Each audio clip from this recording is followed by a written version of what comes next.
To take a Merovingian king's throne, you did not always need to kill him. Sometimes it was enough to cut his hair. That is the strange doorway into this story. In the early Frankish world, royal hair was not a fashion choice. It was a public sign of blood, rank, and possibility. A prince could be dangerous simply because his body carried the marks of kingship. Let the long hair fall, and something more than beauty was being taken. A claim was being wounded. A future was being closed.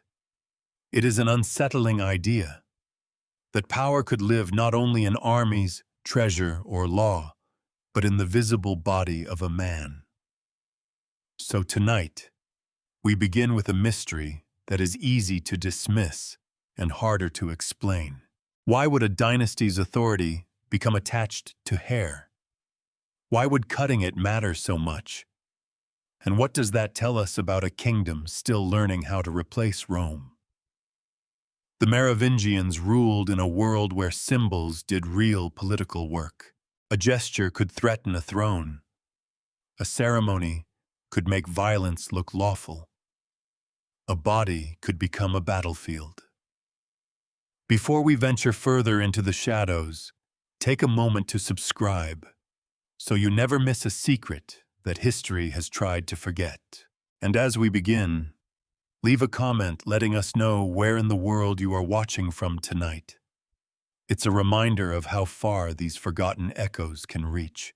In the centuries after Rome loosened its grip on Gaul, the first great Frankish royal house did not present itself only through crowns or written charters. Its kings appeared before their people as living signs of descent. Their long hair announced that they belonged to a bloodline set apart. Whether that power was truly mystical is not the question we should ask first. The sharper question is why enough people behaved as if it was. Chapter 2. After Rome, a kingdom in the mist. When Rome faded from Gaul, it did not vanish in a single dramatic collapse. There was no clean curtain falling, no neat line where the imperial world ended and the medieval world began. What came instead was something harder to understand, and in many ways more dangerous. A long confusion of habits, loyalties, titles, armies, and memories. People still lived among Roman roads. They still saw Roman walls. They still used Roman words for office, rank, tax, and law. Bishops still wrote in Latin. Cities still carried old imperial names and old civic pride. Coins, seals, uniforms, and ceremonies could still suggest that the Roman order had not entirely died. But beneath that surface, power was moving. It was moving out of distant imperial capitals and into the hands of local strongmen, military commanders, land-holding families, bishops, and war leaders who could actually protect a region when danger arrived. Authority became less like a marble statue and more like a campfire, visible where someone had the fuel to keep it burning. This is the world into which the Franks rose. They were not strangers who simply appeared one morning beyond the frontier, as later stories sometimes make it feel. Their relationship with Rome had been long, complicated, and practical. Frankish groups had fought against the empire, served inside its armies, settled within its borders, negotiated with Roman officials, and learned the value of Roman titles. By the 5th century, the boundary between Roman and barbarian was not always as firm as the words suggest. A Frankish leader could wear Roman military honors and still command men whose identity was rooted in a different warrior tradition. A Roman landowner might depend on a Germanic general for protection. A bishop might prefer a strong, non-Roman ruler who respected the church over a weak imperial official who could no longer defend a city. That is the first thing to understand about the Merovingians. They did not build their kingdom in an empty landscape. They built it inside the ruins of another political imagination. And ruins are never neutral. A ruin gives you shelter, but it also gives you a problem. Do you restore what was there before? Do you pretend it still exists? Do you use its stones to build something new? The Frankish kings who rose in northern Gaul had to answer that question without the luxury of a theory. They answered it by surviving. The late Roman world in Gaul was fractured into zones of influence. Some regions remained tied to imperial command longer than others. Some cities looked to bishops as their most stable public figures. Some military commanders acted in Rome's name while carving out power for themselves. In the countryside, families with land, armed followers, and local prestige could matter more than distant decrees. The old empire had trained people to imagine authority as something universal, layered, and official. The new reality made authority local, personal, and immediate. A man who could feed troops, win battles, reward followers, and negotiate with bishops could become more useful than a man with a perfect legal title and no army. This was the mist from which the Merovingians emerged. They were later remembered as the first great royal house of the Franks, and in the traditional language of French monarchy, they became the first race of French kings. That phrase can sound almost biological, as if history itself were dividing royal blood into breeds. But it belongs to a later habit of organizing the past into dynastic stages. Merovingians first, Carolingians after them, Capetians later still. It is a way of making a messy origin story feel orderly. The actual 5th century world was not orderly. It was improvised. The men who would become early Frankish kings were not yet ruling France in the modern sense. That country did not exist. They ruled peoples, warbands, cities, regions, and loyalties that overlapped in ways that can feel strange to us. Their power rested on force, reputation, kinship, gifts, marriage, military luck, and the ability to speak to different audiences at once. To Frankish warriors, a king had to look like a leader worth following. He had to reward courage, maintain loyalty, and embody the prestige of a ruling family. To Roman provincials, he had to be something more than a raider. He had to preserve order, respect property when it suited him, understand administration, and not appear as the end of civilization. To bishops, he had to become legible in moral and religious terms, not necessarily saintly.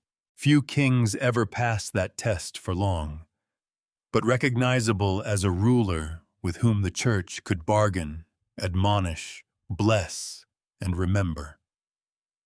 This is why the Merovingian story cannot be reduced to the old image of barbarians breaking Rome.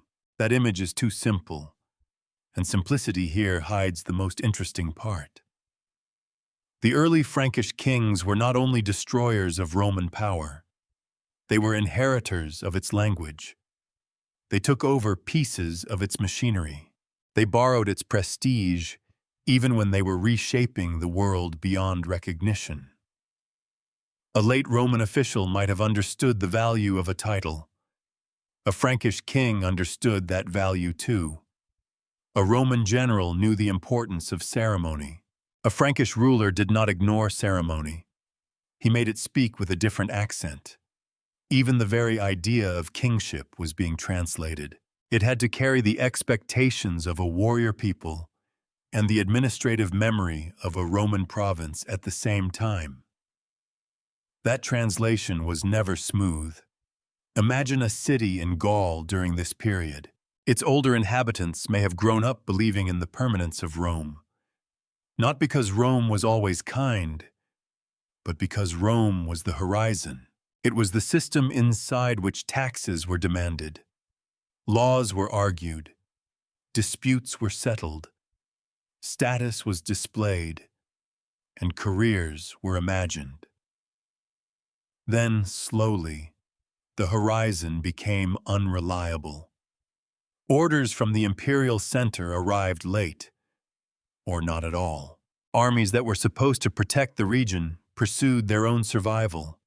New commanders rose with unfamiliar names, but they did not always reject the old order.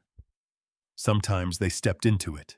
A Frankish king could enter that city not simply as an outsider with a sword, but as a man claiming to be the new answer to an old question: who keeps the peace?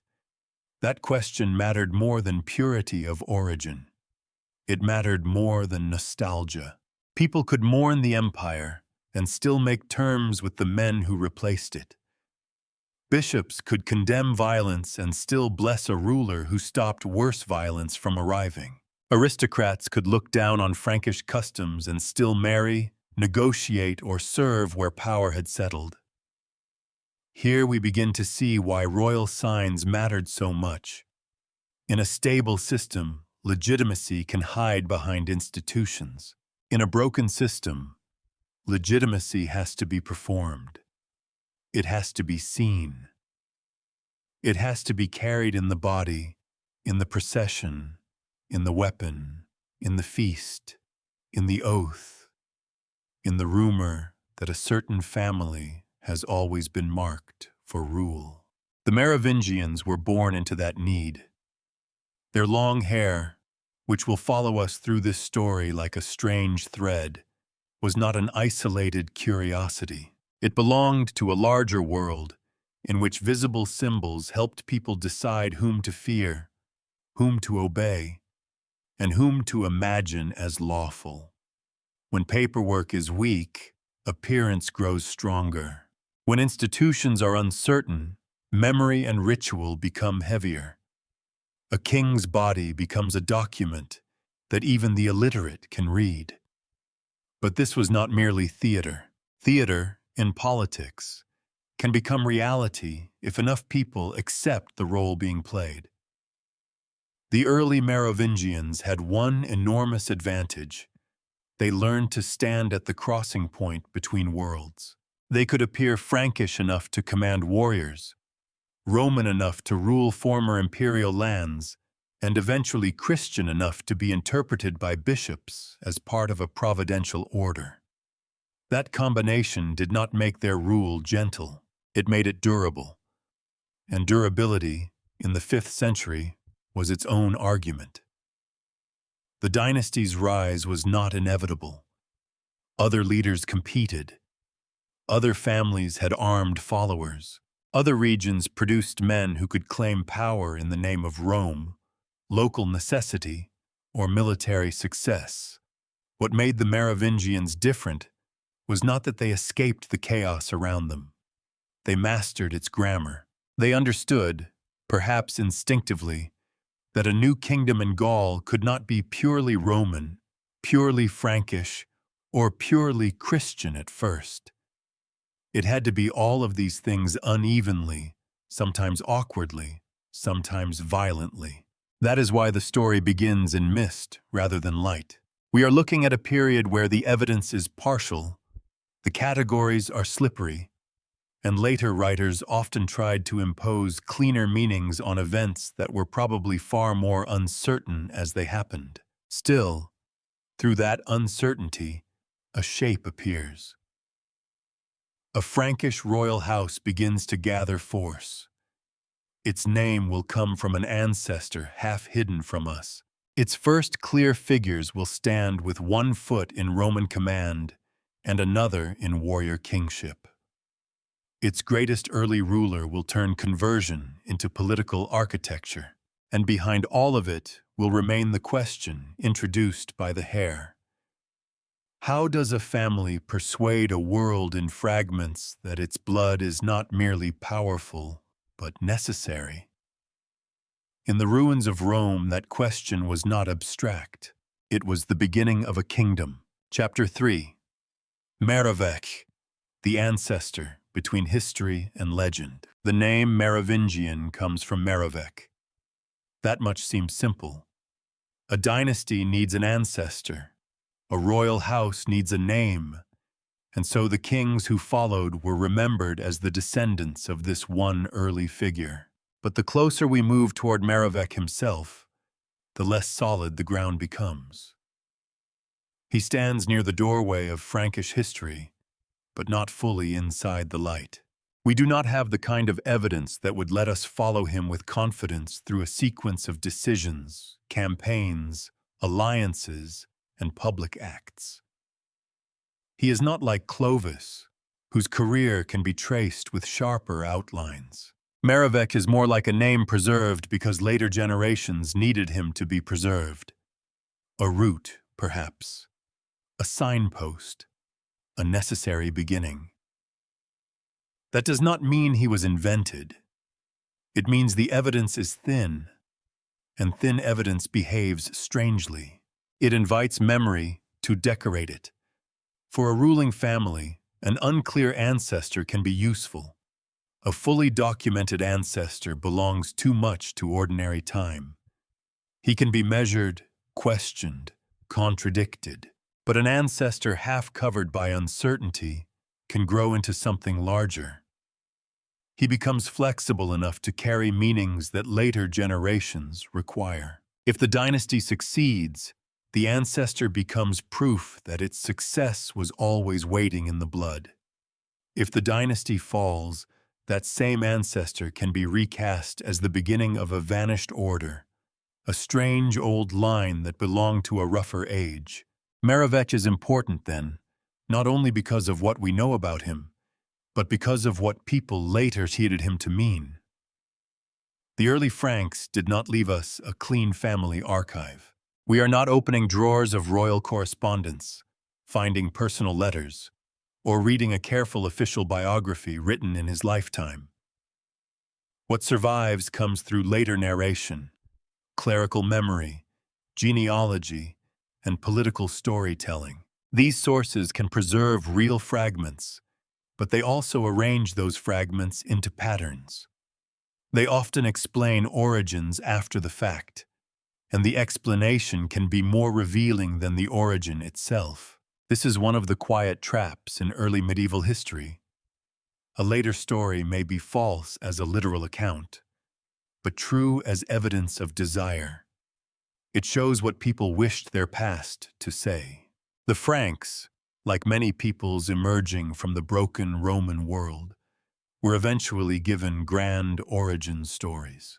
Later writers tried to pull them backward into a deeper antiquity, giving them noble beginnings, heroic migrations, and a pedigree that could stand beside older classical traditions. This was not unique to the Franks. Across early medieval Europe, ruling peoples and royal families often found themselves wrapped in stories that connected them to ancient heroes, sacred patterns, or mysterious births. Such stories did political work. They told listeners that power was not accidental. It had roots older than memory. In a world where written administration had weakened and kingdoms were still forming, memory itself could become an institution. That is why Merovec matters. He occupies the delicate space where genealogy becomes argument. A royal genealogy is never just a family tree.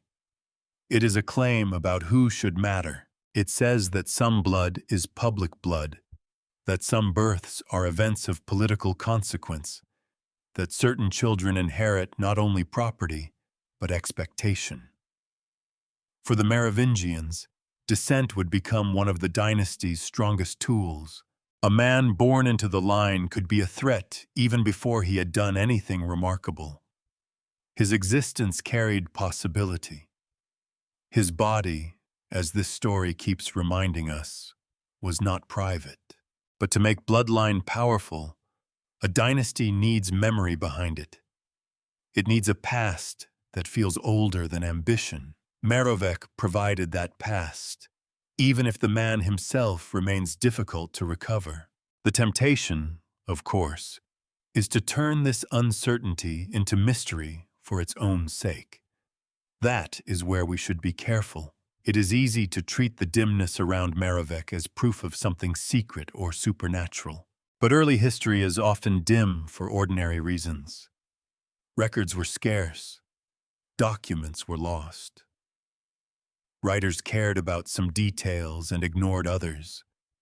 Oral traditions changed shape as they moved between generations. A name could survive while the life attached to it faded.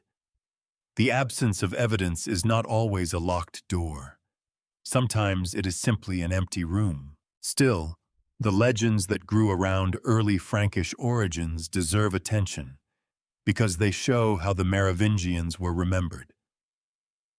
Later traditions did not merely say, "Here was a successful military family." That would have been too small. They reached for something stranger, older, more charged. The dynasty's beginnings were pushed toward the border between history and myth, where ancestry could feel almost like destiny. This is not a childish way of thinking about politics. It is a very human one. Modern states often prefer documents, constitutions, flags, founding declarations, photographs, and official anniversaries. Early medieval kingdoms had other materials to work with. Names, relics, ceremonies, genealogies, war stories, marriages, sacred associations, and visible signs on the body. If a people needed to believe that a ruling family was set apart, then the past had to help carry that belief. Merovec became part of that carrying structure. What can we say with more confidence? We can say that the dynasty remembered him as a founding ancestor. We can say his name became the name by which later historians identify the royal house. We can say that, whether he was a powerful king in his own right, or a more modest figure later enlarged by memory, his place in the genealogy mattered because genealogy itself mattered. The line mattered. Descent mattered. The idea that these kings came from a recognizable royal stock mattered intensely. And here, the story begins to turn from mist toward flesh. Because after Merovec comes Childeric, and with Childeric, the evidence changes texture. We move from uncertain memory toward an actual grave, from the fragile architecture of legend toward gold, weapons, ornaments, and a seal bearing a royal name. It is not that archaeology solves every question. Objects can be misread too.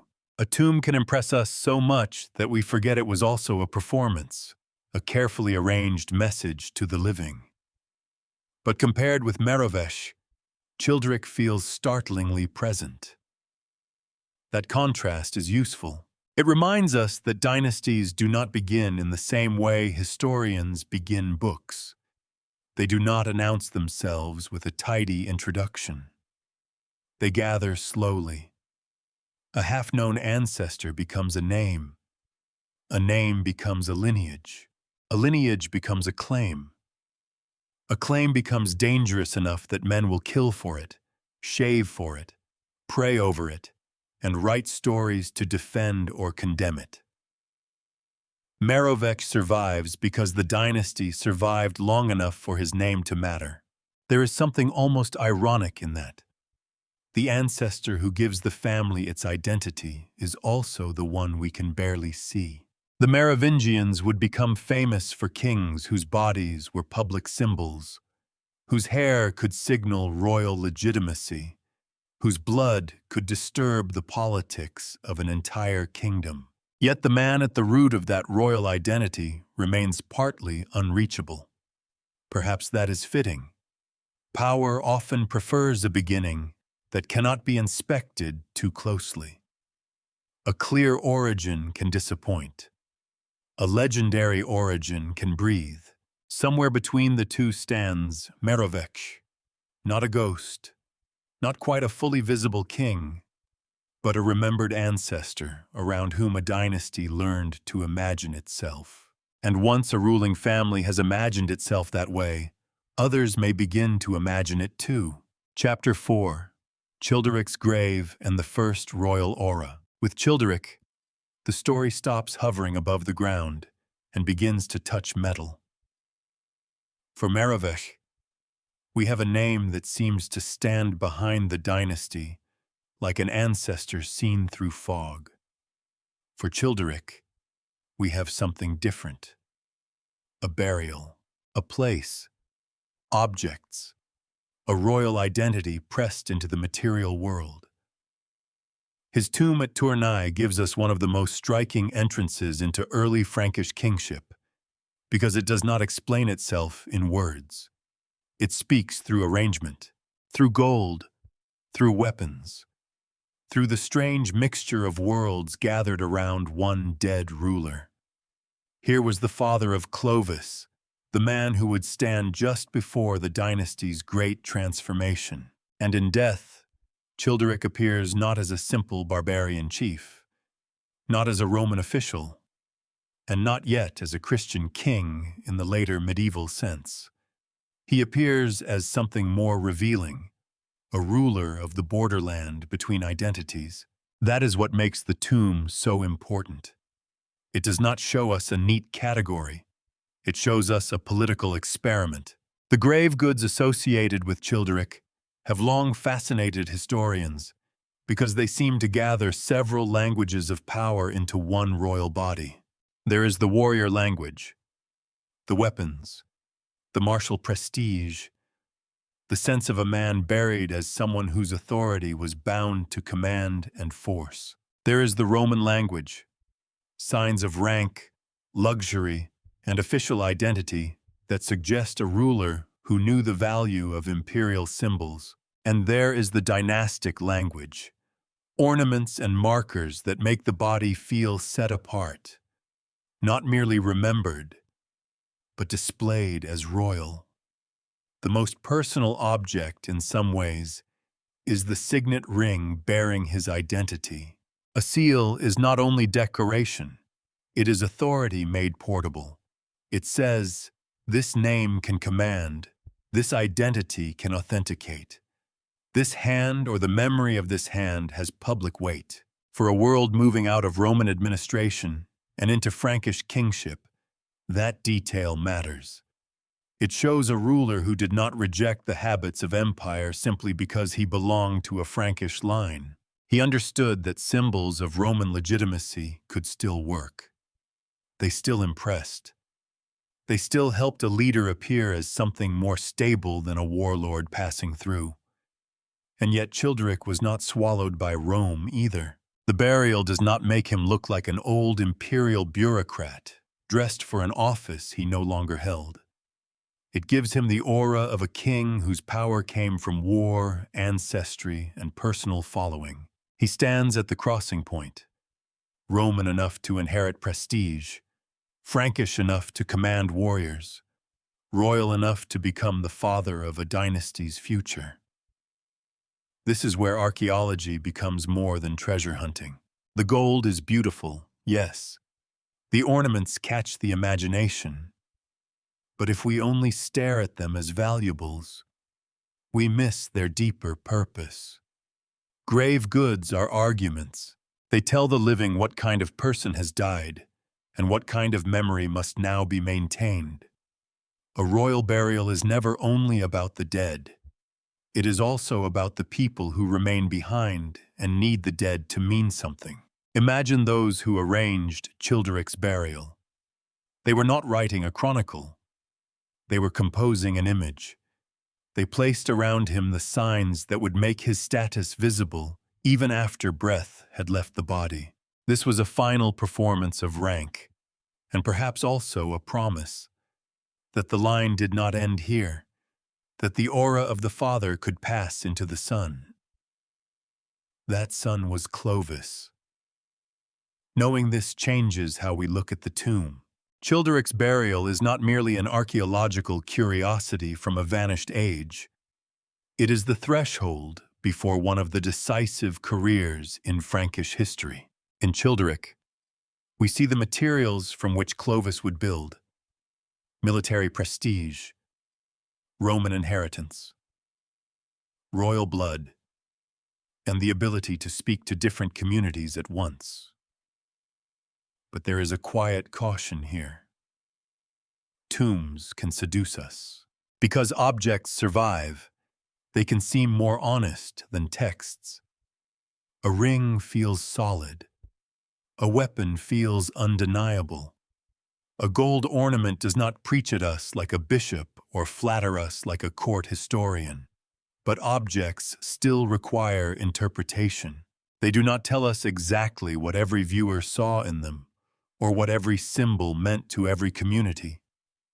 A golden ornament may have carried royal significance, decorative value, military association, or meanings that shifted over time. We should not pretend the grave is a perfectly translated sentence. It is closer to a message in a language we partly understand. Still, even partial understanding is enough to see the larger pattern. The early Merovingian ruler was not powerful because he belonged to one world. He was powerful because he could combine worlds without dissolving into any single one. That combination created aura. Aura is a difficult word, but it fits here. It does not mean magic glittering around the body like something from a legend. It means the charged atmosphere produced when material signs, public memory, fear, wealth, ancestry, and ceremony gather around a person until obedience feels natural. A king's aura is not inside the jewels alone, or the sword alone, or the family name alone. It is in the agreement that these things matter. Childric's grave shows that agreement being built. There is also something almost theatrical in the way his burial bridges pagan memory and future Christian monarchy. The tomb belongs to a world not yet fully transformed by the Catholic royal identity that Clovis would later embrace. Its imagery is not the imagery of a saint king. It is older, harder, more martial. And yet, looking backward, we can see how close it stands to the next stage. The dynasty did not leap from pagan war leadership into Christian kingship in a single clean motion. It carried older symbols forward, then allowed new meanings to settle over them. This is one reason the Merovingian story can feel so mysterious. Their power was layered. Later Christian writers would interpret them through moral and biblical patterns. Later political enemies would diminish them. Later historians would try to classify them. But in Childric's tomb, before those later interpretations fully take over, we glimpse a raw image of kingship, half Roman, half Frankish, ancestral, martial, ceremonial, and still unfinished. The unfinished quality is the key. Childric's world had not yet decided what a Frankish king in Gaul was supposed to be. His burial suggests several answers at once. He could be a warrior. He could be an heir to imperial forms. He could be the bearer of a special bloodline. He could be the father of a future Catholic ruler. He could be remembered through gold, seal, weapon, and name. In that sense, the tomb does not close a life. It opens a dynasty. It gives us the first royal aura in something close to physical form. Not the mythic ancestor hidden behind the name, but the dead king surrounded by signs that made power visible. And from this point onward, visibility will matter more and more. The Merovingians will rule not only by force, but by being recognized as the kind of bodies through which rule could pass. Childric's grave leaves us with a ruler who is not easy to simplify. That is precisely why he matters. He belongs to the hinge of history, when the ruins of Rome had not yet disappeared, and the Frankish kingdom had not yet become fully itself. Then comes Clovis, his son, who would take those inherited signs and add something even more potent: baptism, bishops, and the language of Christian power. Chapter 5. Clovis and the Baptism of Power. Clovis enters the story with the weight of inheritance already behind him, but inheritance alone would not have been enough. He was Childeric's son, and that mattered.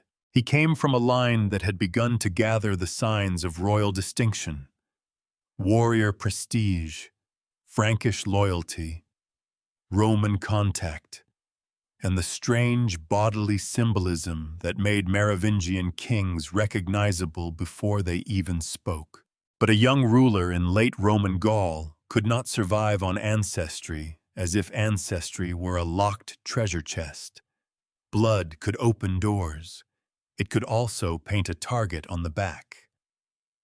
Clovis had to do what every successful founder must do. He had to make the inheritance larger than the man who gave it to him. The world around him was still fractured. Gaul was not waiting patiently for one ruler to gather it into order.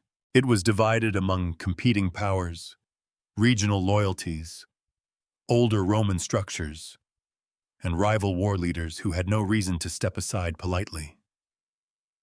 A king in this landscape had to be more than brave. Bravery was common enough. He had to be opportunistic, persuasive, ruthless when necessary, and unusually skilled at turning victory into legitimacy. Clovis proved to be all of those things. He defeated rivals. He expanded Frankish power. He brought much of Gaul under his authority. But conquest by itself is never the full story. Many men win battles. Fewer can make their victories look like the beginning of a lasting order. That was Clovis's deeper achievement. He did not merely take territory. He reshaped the meaning of Frankish kingship inside that territory. And the central moment in that reshaping was his conversion to Catholic Christianity. It is tempting to tell this as a simple story of sudden faith. A pagan king sees the truth, receives baptism, and steps cleanly into a new religious life. That version is emotionally satisfying. It has the shape of a door opening. But history is rarely so tidy, especially when a king is involved. A royal baptism is never only private belief, it is also public language. Clovis's baptism made him newly legible to powerful audiences who mattered intensely in Gaul. To Catholic bishops, he became a ruler who could be addressed, praised, corrected, and placed within a Christian moral universe. To Gallo-Roman elites, his conversion helped make Frankish domination seem less like the final collapse of civilized order and more like a possible continuation under new management. To Frankish followers, it did not erase his warrior authority, but added a new layer to it. That layering is the point. Clovis did not stop being a Frankish war king when he accepted baptism. He became a Frankish war king, whose rule could now be interpreted through Catholic language. His victories could be framed not merely as successful violence, but as signs of favor. His authority could be surrounded by bishops, churches, ceremonies, and written memory. His dynasty could begin to look less like one powerful family among others, and more like a line with a role in sacred history. This was not magic. It was politics made durable through belief. For the bishops of Gaul, Clovis's Catholic conversion carried particular importance because it distinguished him from rulers associated with other Christian identities or from leaders outside the Catholic fold. In a landscape where religious affiliation could shape trust, alliance, and memory, this mattered. A bishop did not have to imagine Clovis as gentle in order to find him useful. The early medieval church often dealt with kings as they were, not as sermons wished them to be. A violent ruler who protected Catholic interests could be remembered more favorably than a more refined opponent standing on the wrong side of the religious line. That does not make the sources simple. Clerical writers had their own reasons for presenting Clovis's conversion as meaningful, even providential. When they told the story, they were not neutral observers with notebooks open in the corner. They were shaping memory. They cared about sin, judgment, orthodoxy, divine favor, and the place of kings inside God's design. Their accounts are priceless, but they also ask to be read with a steady eye. Still, even if we handle the story carefully, the political effect is hard to deny. Baptism changed the kind of ruler Clovis could be seen to be. Before baptism, he could rule by kinship, war, fear, reward, and inherited prestige. After baptism, those older forms of authority did not disappear, but they could be translated into a Christian frame. The sword remained, but now it could stand beside the font. The royal body remained, with all its dynastic significance, but now it could be imagined as belonging to a sacred order. The king's victories remained bloody, but they could be remembered as part of a larger providential pattern. That is a dangerous transformation, because it can sanctify ambition, but it is also a historically powerful one. The baptism of Clovis gave the Merovingians a new grammar of rule. It allowed their authority to speak to the old Roman cities without sounding entirely foreign. It allowed bishops to participate in the construction of royal memory. It allowed the dynasty's bloodline to be joined, gradually and imperfectly, to Christian ideas of chosenness, sin, penance, and divine judgment.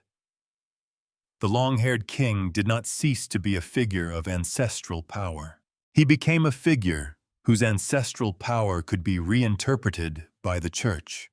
There is a subtle difference between conversion as a personal event and conversion as a political architecture. The personal event asks what Clovis believed in his soul. The architecture asks what his baptism allowed others to build around him. The second question may be the one history can answer more confidently. Around Clovis, the pieces begin to align. The military consolidation of Gaul, the prestige of a royal bloodline, the support or at least cooperation of Catholic bishops, and the memory of Rome now passing through a new Frankish center of power. None of this made the Merovingian kingdom peaceful.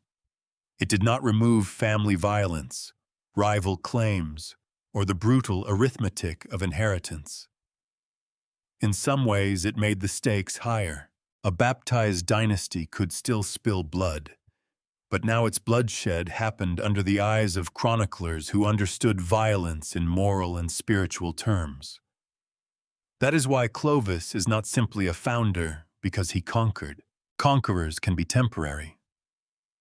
Clovis founded because he made conquest interpretable. He gave later generations a way to explain why Frankish power had become more than a regional accident. And here, the mystery of Merovingian legitimacy deepens.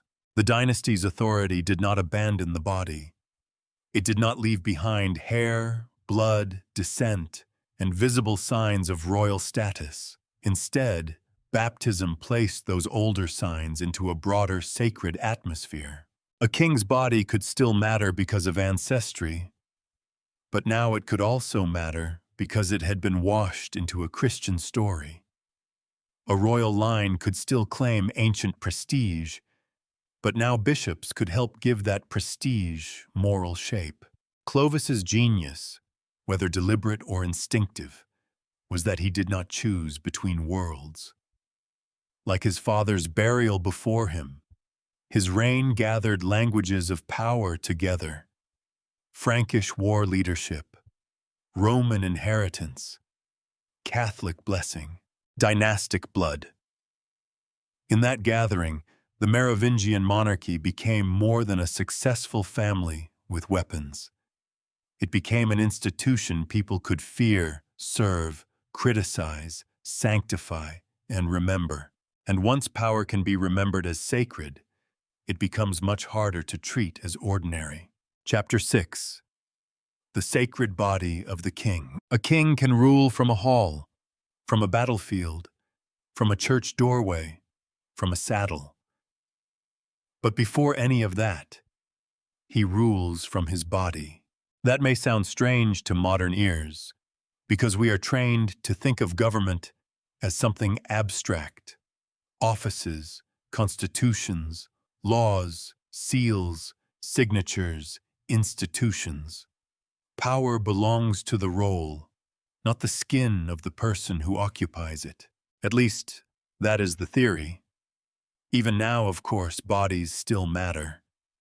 The posture of a leader, the staging of a public appearance, the clothes, the voice, the health, the aging face.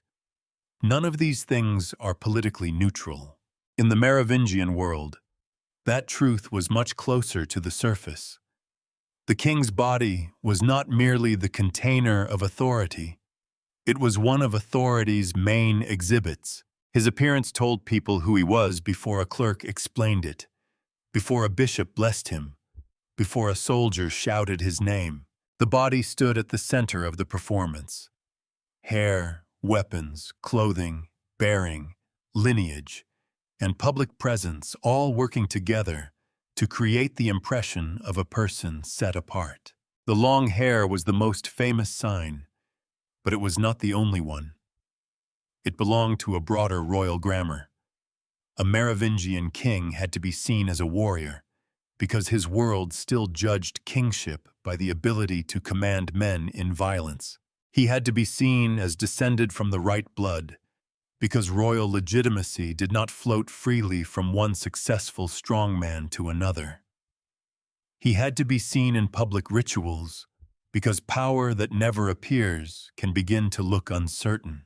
And after Clovis, he had to be seen within a Christian world, where bishops and chroniclers could interpret his conduct as more than politics.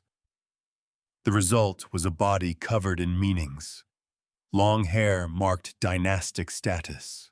The warrior's appearance suggested courage and command. Public ceremonies turned flesh into symbol. Christian language could add a further layer, presenting the ruler as subject to God, judged by God, and sometimes favored by God. None of these meanings canceled the others. They gathered. This is where the phrase sacred kingship can mislead if we handle it too quickly. It can make us imagine a simple belief that people looked at a Merovingian king and thought he possessed literal supernatural energy. The truth is more difficult and more interesting. Some may have believed in a special force attached to royal blood. Others may have behaved respectfully because custom required it. Some followed the king because he rewarded them. Some feared punishment. Some accepted him because bishops and aristocrats accepted him. Some may not have believed much at all, but still knew that challenging him was dangerous. Power does not require everyone to believe the same thing. It only requires enough people to act as if the signs are real. That is the key to the Merovingian mystique. It was not necessarily a single doctrine. It was a shared political habit, reinforced by memory, ceremony, violence, and fear. The long-haired king was powerful because his hair was recognized. His blood mattered because others treated his blood as consequential. His public body carried authority because society had learned to read it that way. A symbol is never just a symbol when people arrange their lives around it. Consider the danger of a Merovingian prince. He did not need to be talented to be politically important. He did not need to have won great battles or governed wisely. If he belonged to this royal line, his body carried possibility. He could become a rallying point. A faction could gather around him. A region could claim him. A rival could use him. His existence disturbed the room. This is why the body became so politically vulnerable. To attack a royal claimant's body was to attack his claim. Killing was one solution, but it carried risks, vengeance, martyr-like memory, family feud, moral condemnation. Shaving or tonsuring could offer a colder alternative. It left the person alive while damaging the visible sign of royal eligibility. The body remained, but the public meaning of the body was altered. That only makes sense if appearance had real force. The Merovingian king also stood before audiences who did not all read his body in the same way. To Frankish warriors, the long hair may have carried ancestral and dynastic force. To Christian observers, especially later ones, it could be fitted into biblical imagination. To Romanized elites, the king's body might be judged alongside older expectations of dignity, office, and public order. One body, several audiences, several interpretations. A weaker dynasty might have been crushed by that complexity. The Merovingians used it. Their kingship did not need every subject to understand the same symbol in the same way. It needed the symbols to remain flexible enough to speak across communities. The long hair could be ancestral. The baptized body could be Christian. The armed body could be royal. The public body could be lawful. This is not contradiction. It is political craftsmanship. And yet, there was always a problem hidden inside it. If authority lives visibly in the body becomes a site of anxiety. What if the king is young? What if he is weak? What if he is sick? What if he is a child with the right blood but no ability to command? What if two brothers both carry the signs?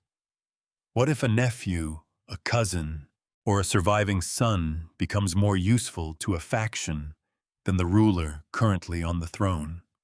The sacred body creates legitimacy, but it also multiplies danger. This is one reason Merovingian politics could become so brutal. The dynasty's strength was descent. But descent does not produce one claimant at a time. It produces families, brothers, sons, rival branches, children whose importance begins at birth. The same bloodline that made kingship seem special also ensured that the kingdom would often be crowded with possible kings. The body solved one problem and created another. Christianity did not remove that tension. It reinterpreted it. A king could be judged as sinful, punished by God, guided by bishops, protected by saints, or compared to figures from Scripture. But the older dynastic logic remained stubbornly alive beneath the Christian language. Baptism had not made Merovingian rule purely spiritual. It had made its older forms of bodily legitimacy available for Christian explanation. That is why the Merovingians can feel both archaic and strangely sophisticated. Their kingship belonged to a world of hair, blood, weapons, and public display. But it also operated through careful alliances with clerical memory, Roman inheritance, and ceremonial recognition. It was not primitive. It was layered. It was adapted to a world where written institutions were not strong enough to carry legitimacy on their own. To understand their mystical authority, we do not have to imagine magic as a fact. We have to imagine a society where politics was embodied more openly than ours pretends to be. The king's body was a sign people could gather around, fear, bless, mutilate, protect, or remove. It was a living document written in ancestry and ritual, and perhaps that is more unsettling than magic. Magic would make the story distant. Belief makes it familiar. The Merovingian king's power lived in the space between the body itself and the people who agreed to read that body as royal. His hair mattered because the world around him had made it matter. His blood mattered because families, warriors, bishops, and rivals acted as though it could shape the fate of kingdoms. In that sense, the sacred body of the king was never only his own. It belonged to everyone who feared what might happen if its meaning changed. Chapter 7. Like so many Samsons, once the Merovingian kings had been baptized into a Christian world, their long hair did not disappear. It changed meaning. That is one of the most revealing things about symbols. They rarely die when a new religion, dynasty, or political language arrives. More often, they are translated. An older sign survives, but the explanation around it shifts. What had once marked a Frankish royal lineage could now be read through scripture, morality, and divine pattern. The hair remained on the king's head, but the story people told about it had been given a new vocabulary, and few biblical figures offered a more tempting comparison than Samson. The image is almost too powerful to resist. A man whose strength is bound mysteriously and dangerously to his hair. A chosen figure set apart from ordinary men. A body that carries a sign. A cutting that becomes catastrophe. For Christian observers looking at long-haired Merovingian rulers, the comparison could feel natural, even obvious.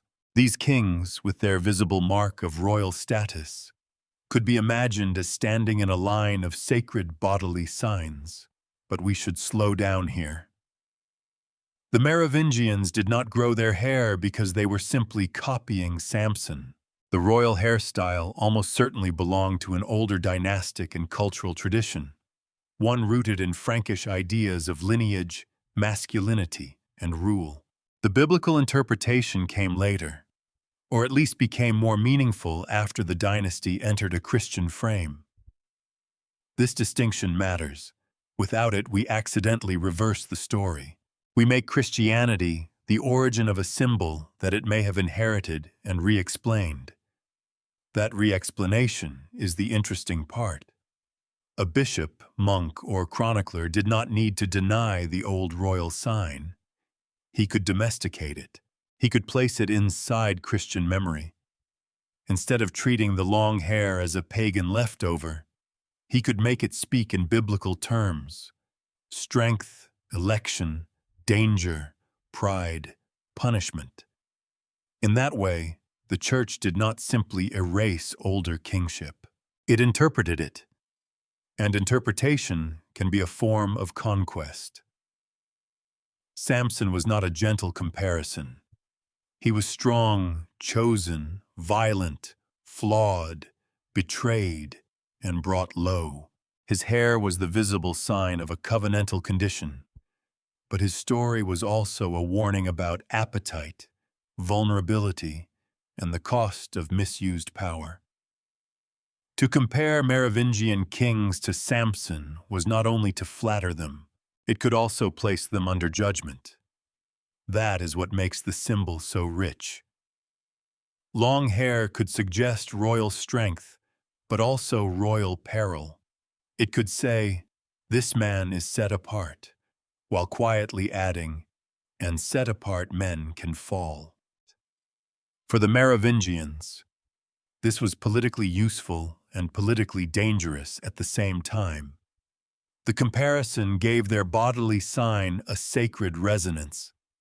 It helped make royal appearance understandable to Christian audiences. A king's hair was no longer only an ancestral marker.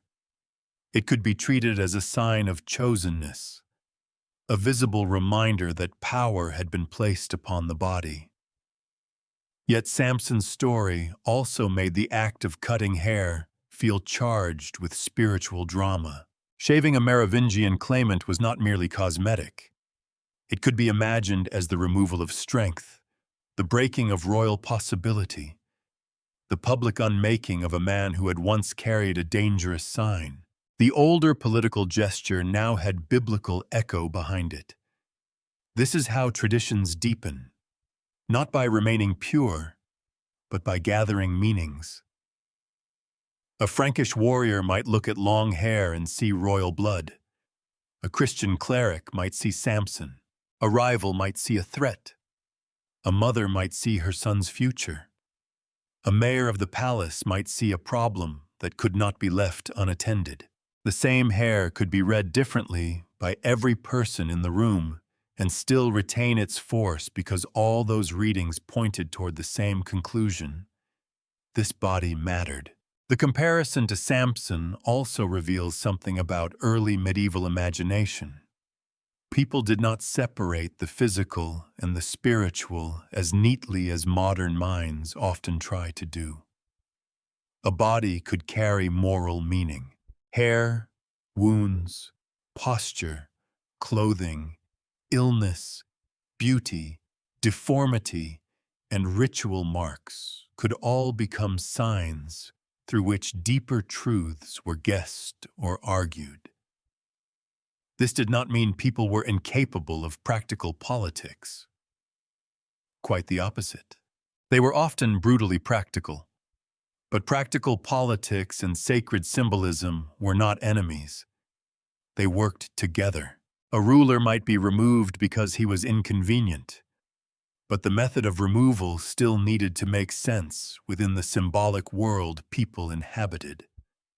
That is why the hair mattered long after any original meaning had begun to blur. By the time later Christian writers looked back, the Merovingian hairstyle could appear almost like evidence of a special royal mystery. It gave the dynasty an archaic flavor, something older than the political order that replaced it.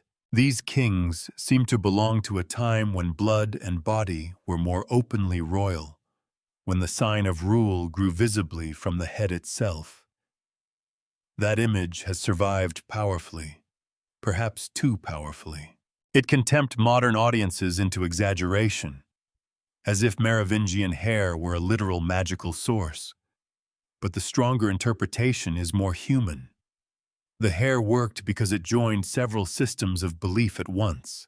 It was dynastic because it marked descent. It was ceremonial because it had to be seen.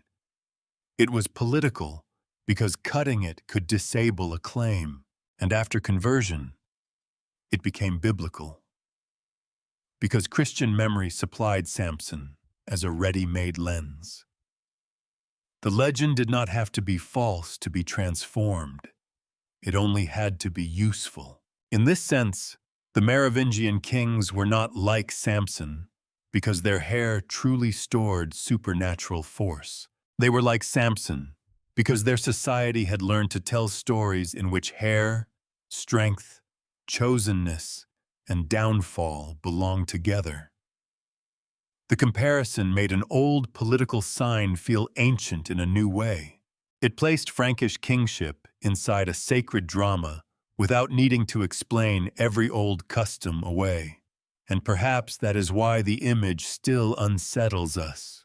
It shows how easily power can move between the visible and the invisible. A strand of hair becomes a royal sign.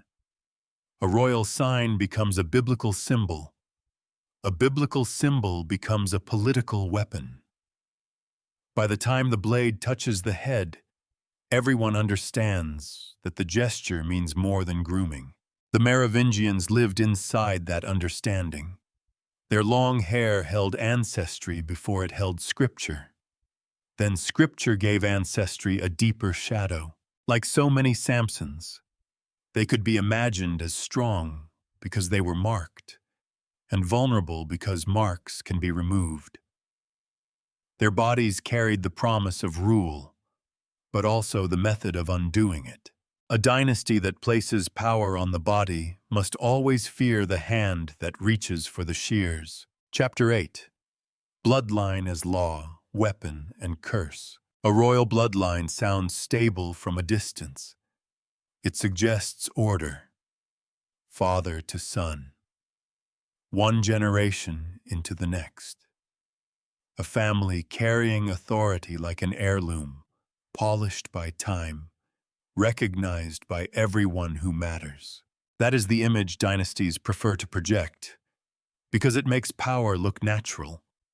It asks people not to see a throne as something seized, negotiated, defended, or stolen, but as something inherited almost as calmly as a name. The Merovingian reality was far less calm. For them, blood was not a quiet principle of succession. It was the center of political gravity. To be born into the royal line was to carry a claim that other people might fear, use, protect, or destroy. It gave a prince value before he had personality. It made children significant before they had strength. It made brothers into partners only until inheritance turned them into rivals. Royal blood was a shield because it marked a person as legitimate. It was also a weapon because factions could lift that person up against another king. And it was a curse because almost no one born close enough to the throne could ever be politically innocent. This is one of the hardest things to grasp about Merovingian kingship. Legitimacy did not depend only on administrative competence or military success. A capable outsider might gain influence, gather wealth, command armies, even dominate policy. But without Merovingian blood, he could not easily become king while the old belief still held. The dynasty's line remained the container of lawful kingship. That gave the family extraordinary symbolic power. It also trapped the family inside itself. When a ruler died, the kingdom did not always pass neatly to one heir. Frankish inheritance habits could divide power among sons, creating multiple kings from one royal body. What looked like a practical family settlement could become a machine for rivalry. Each son carried real legitimacy. Each had followers. Each might receive territory, treasure, and recognition. And each could look at his brothers not as rebels, but as competing versions of the same lawful claim. The result was not chaos because people had forgotten the rules. It was chaos because the rules themselves produced conflict. That is an important distinction. We sometimes imagine violent succession as a failure of order. In the Merovingian world, violence could emerge from the very logic of order. If several men of the same bloodline possessed royal legitimacy, then the question was not simply who had the right to rule. The question was how much each rightful ruler could hold, and whether any of them could tolerate the survival of the others. Blood multiplied kings, kings multiplied courts, courts multiplied ambition. The family became a battlefield with shared ancestors. This does not mean every Merovingian prince was doomed to be a monster, or that every feud was inevitable from birth. People still made choices. Alliances shifted. Marriages mattered. Bishops intervened. Mothers defended sons. Warriors followed opportunity. Some settlements held for a time. But the structure made peace fragile. A royal nephew could become a threat. A half-brother could become a banner. A child could become the center of an aristocratic coalition long before he understood the danger around him. In such a world, kinship did not soften politics. It sharpened it. The dynasty's internal violence can look especially grim because it often took place among people who were supposed to embody the same sacred line. But that shared line was exactly what made them dangerous to one another. A rival from outside the dynasty could be dismissed as illegitimate. A rival from inside it could not be dismissed so easily. His blood answered the argument before he opened his mouth. That is why royal descent became both law and weapon. It functioned like law because it defined the boundary of possible kingship. It told the political community where legitimate rule could come from, but it became a weapon because anyone inside that boundary could be deployed. If a powerful noble disliked one king, he might not need to abolish the dynasty. He could support a different Merovingian. If a region resisted, it could gather around another royal figure. If a palace faction wanted leverage, a young prince could become its instrument. The bloodline made the monarchy resilient because kingship remained attached to the family. The bloodline made individual kings vulnerable because the family contained alternatives. This is the paradox at the heart of Merovingian legitimacy. The dynasty survived because its blood was treated as necessary. But the men within the dynasty often suffered because that same necessity made them valuable pieces in a brutal game. And there is another, colder consequence.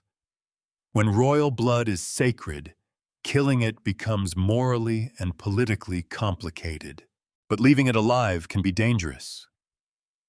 This tension produced some of the darkest rituals of Merovingian politics, where removing a claimant meant attacking not only his life, but his visible eligibility. The body had to be managed. The hair had to be considered.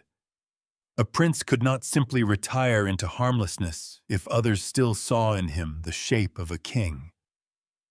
In this sense, royal blood created a problem that ordinary exile could not solve. Distance might remove a claimant from a court, but it did not erase descent. Imprisonment might contain him, but it could also make him a symbol. Murder could end the claim, but it might stain the killer and inflame vengeance. The more sacred the line appeared, the more carefully its dangerous members had to be neutralized. The Merovingian world did not treat legitimacy as an abstract legal formula. It treated it as something carried in bodies, remembered through names, and activated by politics. A boy with the right ancestors might be powerless in practice, yet terrifying in possibility. That is a very different kind of power from commanding an army. It is passive, almost silent, but it can reorder a kingdom if circumstances change. A sleeping claim is still a claim.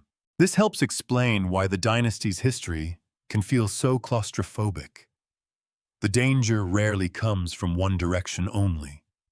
It comes from the feast hall, the marriage bed, the nursery, the monastery, the council chamber. It comes from the fact that family members are not private relatives in a royal house. They are public resources.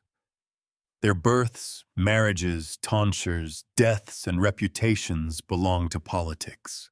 A normal family may fight over affection, property, resentment, memory. A royal family fights over the right to become history. The Merovingians did not invent dynastic violence, of course. Royal houses across the world have discovered that blood can bind and poison at the same time. But the Merovingian case is especially revealing because their legitimacy was so visibly embodied. Descent, hair, public appearance, and sacred interpretation all pressed together. The king was not merely chosen from a ruling family. He seemed to emerge from a marked substance, a line that others had agreed to treat as set apart. That agreement gave the dynasty its strange endurance. It also meant that every branch of the family carried sparks. Some sparks became kings. Some were smothered. Some were hidden away. Some were cut down. And some, as we will see, were not killed at all, but altered just enough that the world was supposed to stop seeing them as royal. Because in a dynasty where blood made a man dangerous, the most elegant violence was not always the sword. Sometimes it was the shears. Chapter 9. The tonsure, killing a king without killing him. There is a kind of violence that does not spill blood, but still understands exactly where to strike. For the Merovingians, that violence could begin with a blade drawn not across the throat, but across the head. A royal claimant might be seized, shorn, and sent into religious life. To modernize, this can look almost mild beside the open brutality of early medieval politics. No battlefield, no public execution, no corpse laid out as proof the man lives, he breathes. He may even be dressed in the clothing of piety. But that is precisely what makes the act so cold. The tonsure did not merely change how a man looked. It changed what he could be made to mean. In a dynasty where long hair signaled royal possibility, shaving or tonsuring a claimant attacked the visible language of kingship. It was not random humiliation. It was targeted symbolic surgery. The body remained alive, but the royal sign was removed from it. A prince who had once carried the appearance of future rule could be remade into someone the political world was supposed to stop fearing. Supposed to, because symbols do not always obey the people who manipulate them. The logic was grimly elegant. Killing a Merovingian claimant could create problems. It might provoke vengeance from relatives. It might anger supporters. It might give bishops and chroniclers an ugly death to remember. It might make the murdered man more powerful in memory than he had been in life. But tonsuring him offered another path. It could be presented as a religious removal, a redirection of the body from palace to monastery, from kingship to prayer. A man was not dead. Only his future had been buried. This is why the tonsure belongs among the darkest political rituals of the Merovingian age. It reveals how deeply kingship had been tied to the body, and how carefully that body could be edited. The act did not deny the claimant's blood. It could not. Dissent remained dissent, but it tried to interrupt the public reading of that blood. It said, in effect, yes, he was born from the royal line, but look at him now. He no longer carries the sign. He no longer stands in the same category. He has been placed outside the path of rule. The monastery, in this context, could become both sanctuary and prison. We should be careful not to flatten religious life into mere political captivity. Some people entered monasteries sincerely. Some found real vocation there. Some royal figures may have accepted or even embraced withdrawal from the world's violence. The early medieval monastery was not simply a storage room for inconvenient aristocrats. It could be a place of learning, discipline, prestige, and spiritual seriousness. But when a claimant was forced into that life after being shorn, the meaning was different.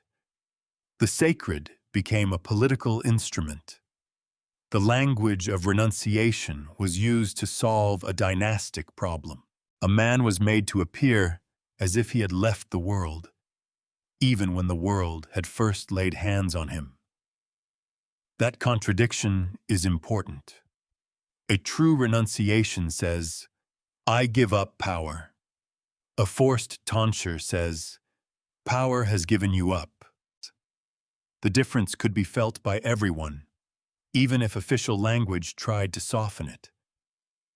The ritual made violence look orderly. It allowed rivals to remove a threat without producing the scandal of murder. It placed the act under a religious covering, as if the shears were gentler because they pointed toward God.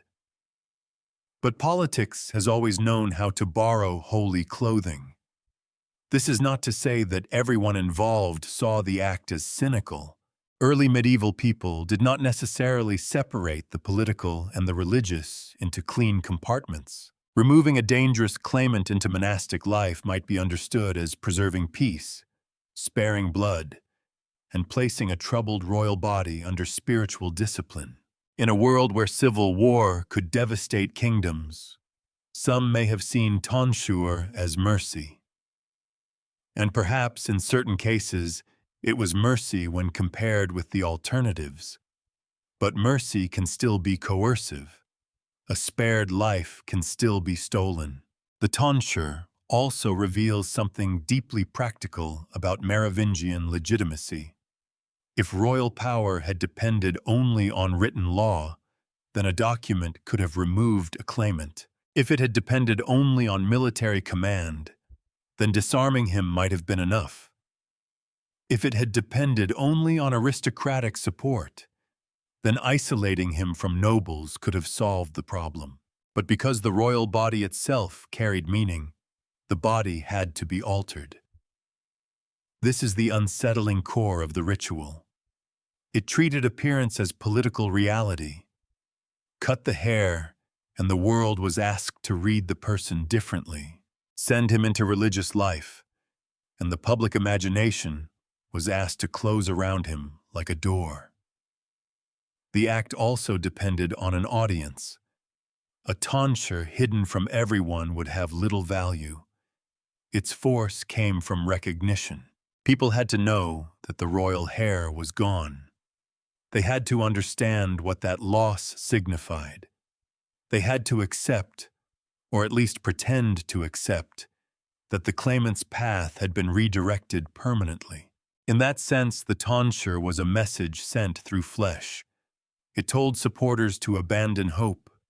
It told rivals that danger had been managed. It told bishops that bloodshed had perhaps been avoided. It told the claimant himself that his body no longer belonged to his ambition.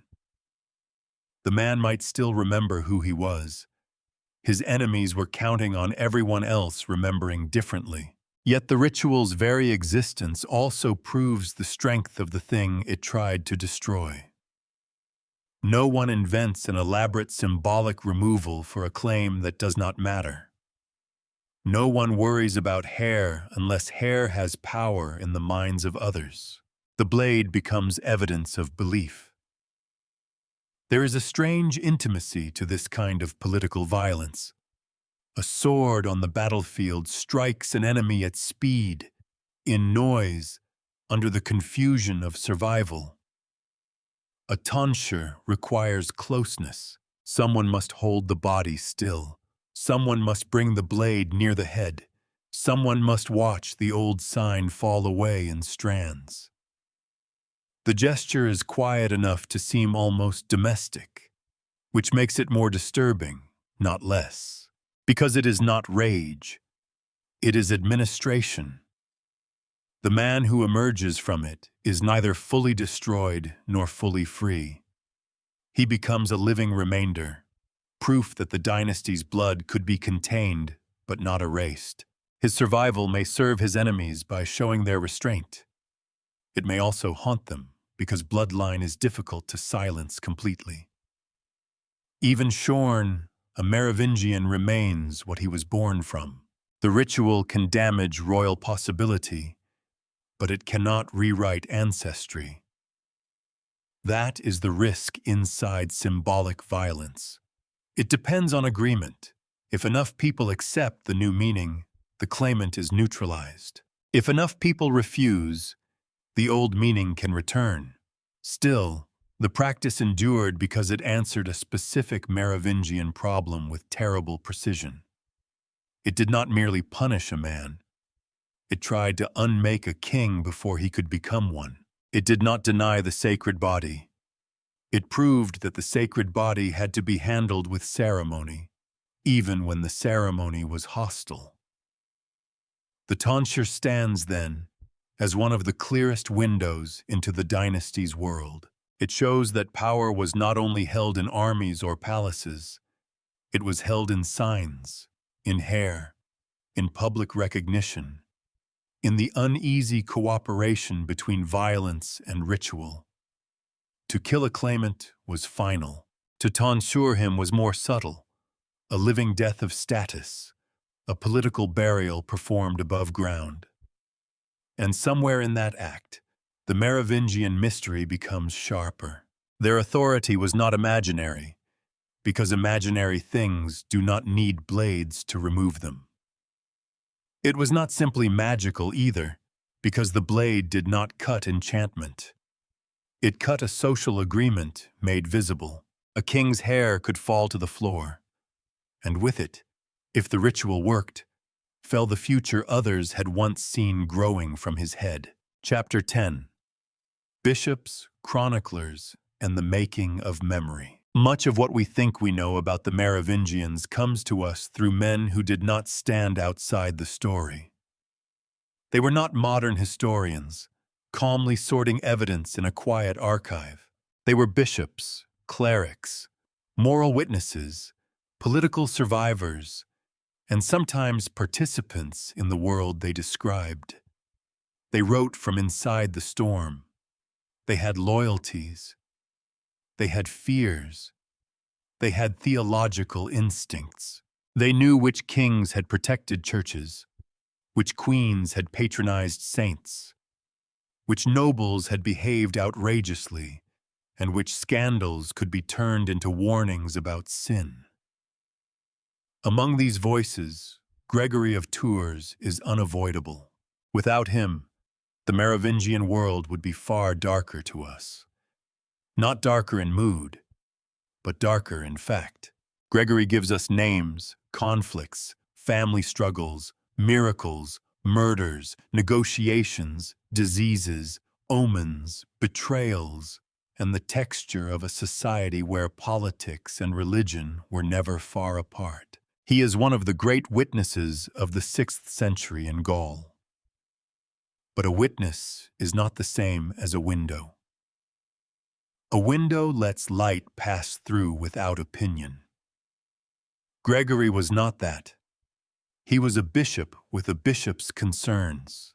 He cared about orthodoxy, morality, sacred places, episcopal authority, and the fate of souls. He judged rulers not only by whether they succeeded, but by whether their actions could be made to fit a Christian understanding of justice, punishment, pride, and divine correction. That makes him priceless. It also makes him dangerous if we read him too innocently. When Gregory describes royal violence, he is often doing more than reporting an event.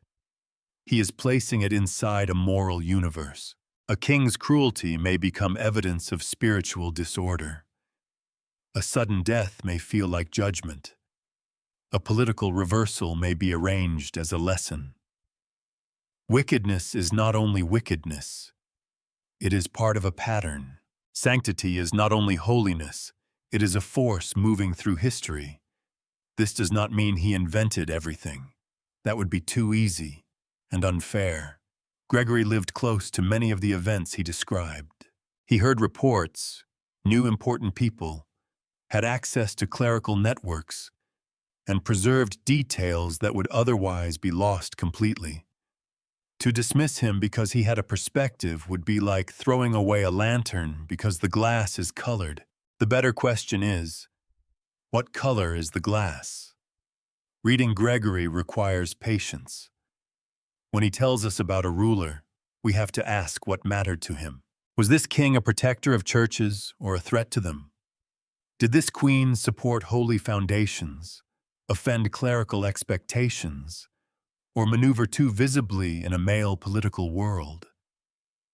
Is a violent episode being recorded because it happened, because it shocked him, because it served as a moral example, or because it helped explain the triumph or failure of another figure?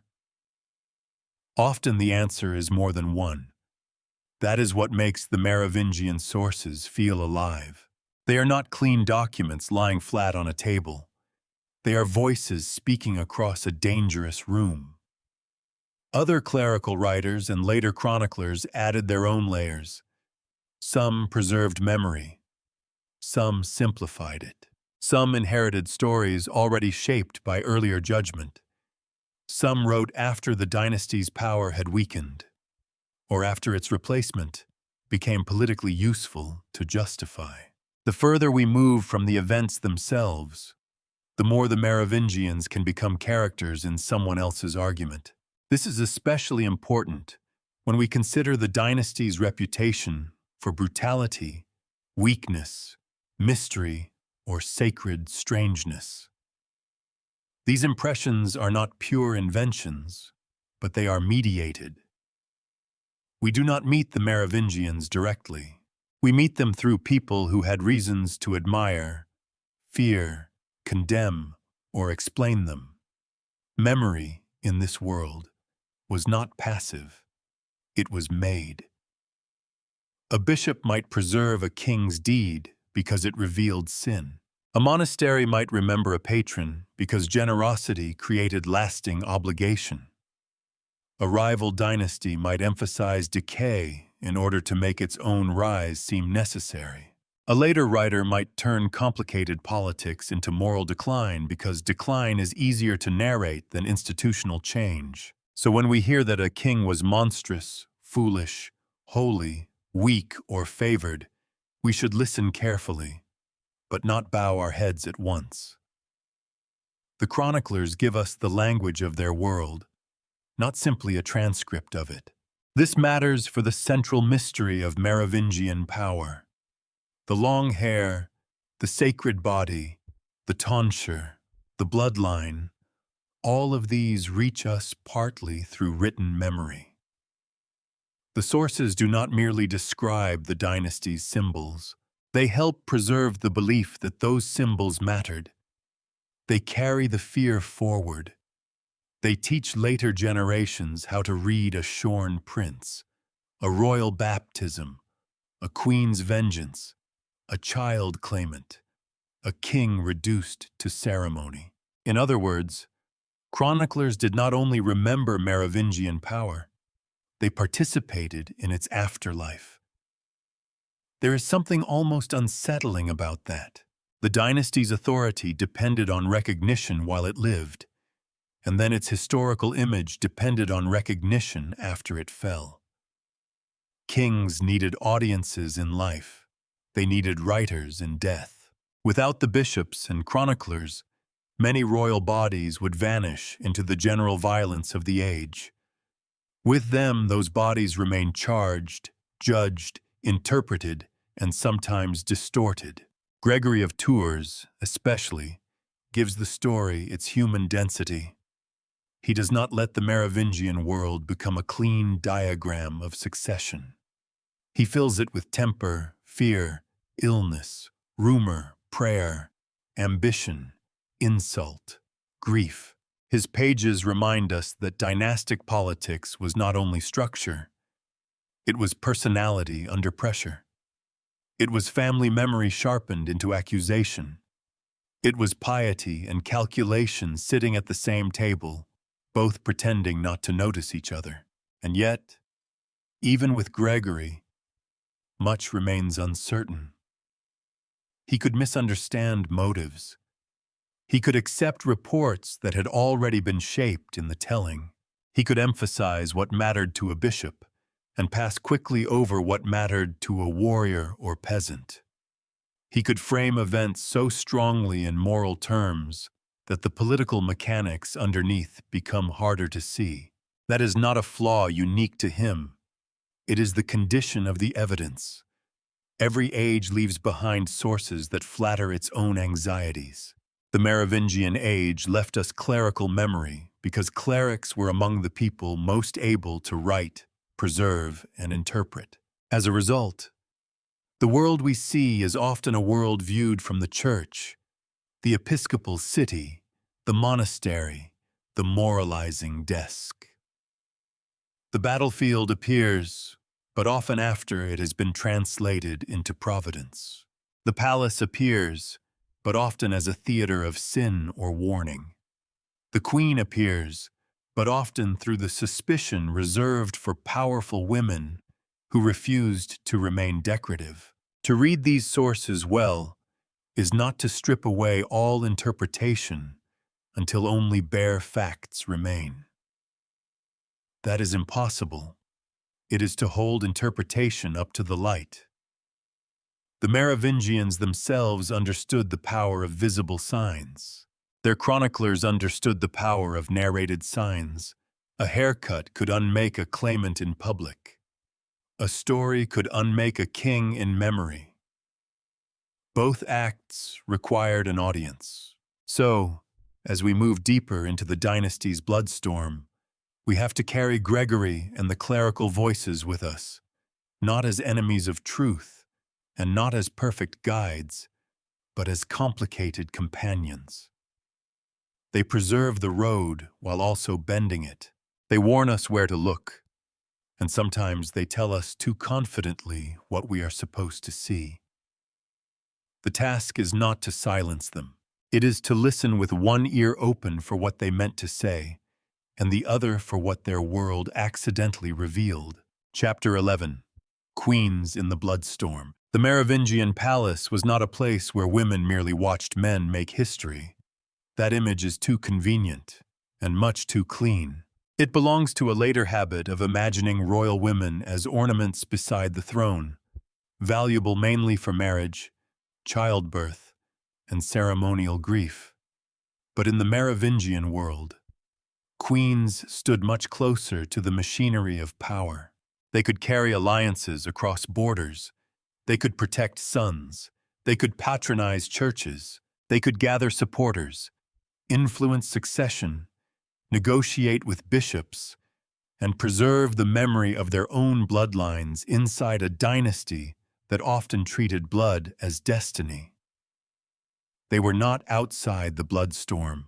They were inside it, sometimes trying to survive it, sometimes trying to direct it, and sometimes being accused of making it worse.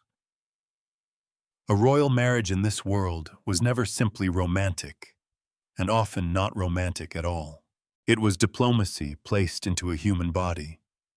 A bride could connect kingdoms, calm rivalries, import prestige, or provoke suspicion.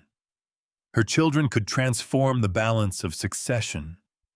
Her origin mattered. Her religion mattered. Her kin mattered. Even her household mattered. Because the people around a queen could become channels of influence. To marry a king was to enter a family where private life barely existed. Motherhood, especially, could become a political office without a title. A queen who gave birth to a royal son had not merely produced a child. She had produced a future claim. That child might become her protection, her vulnerability, or her weapon.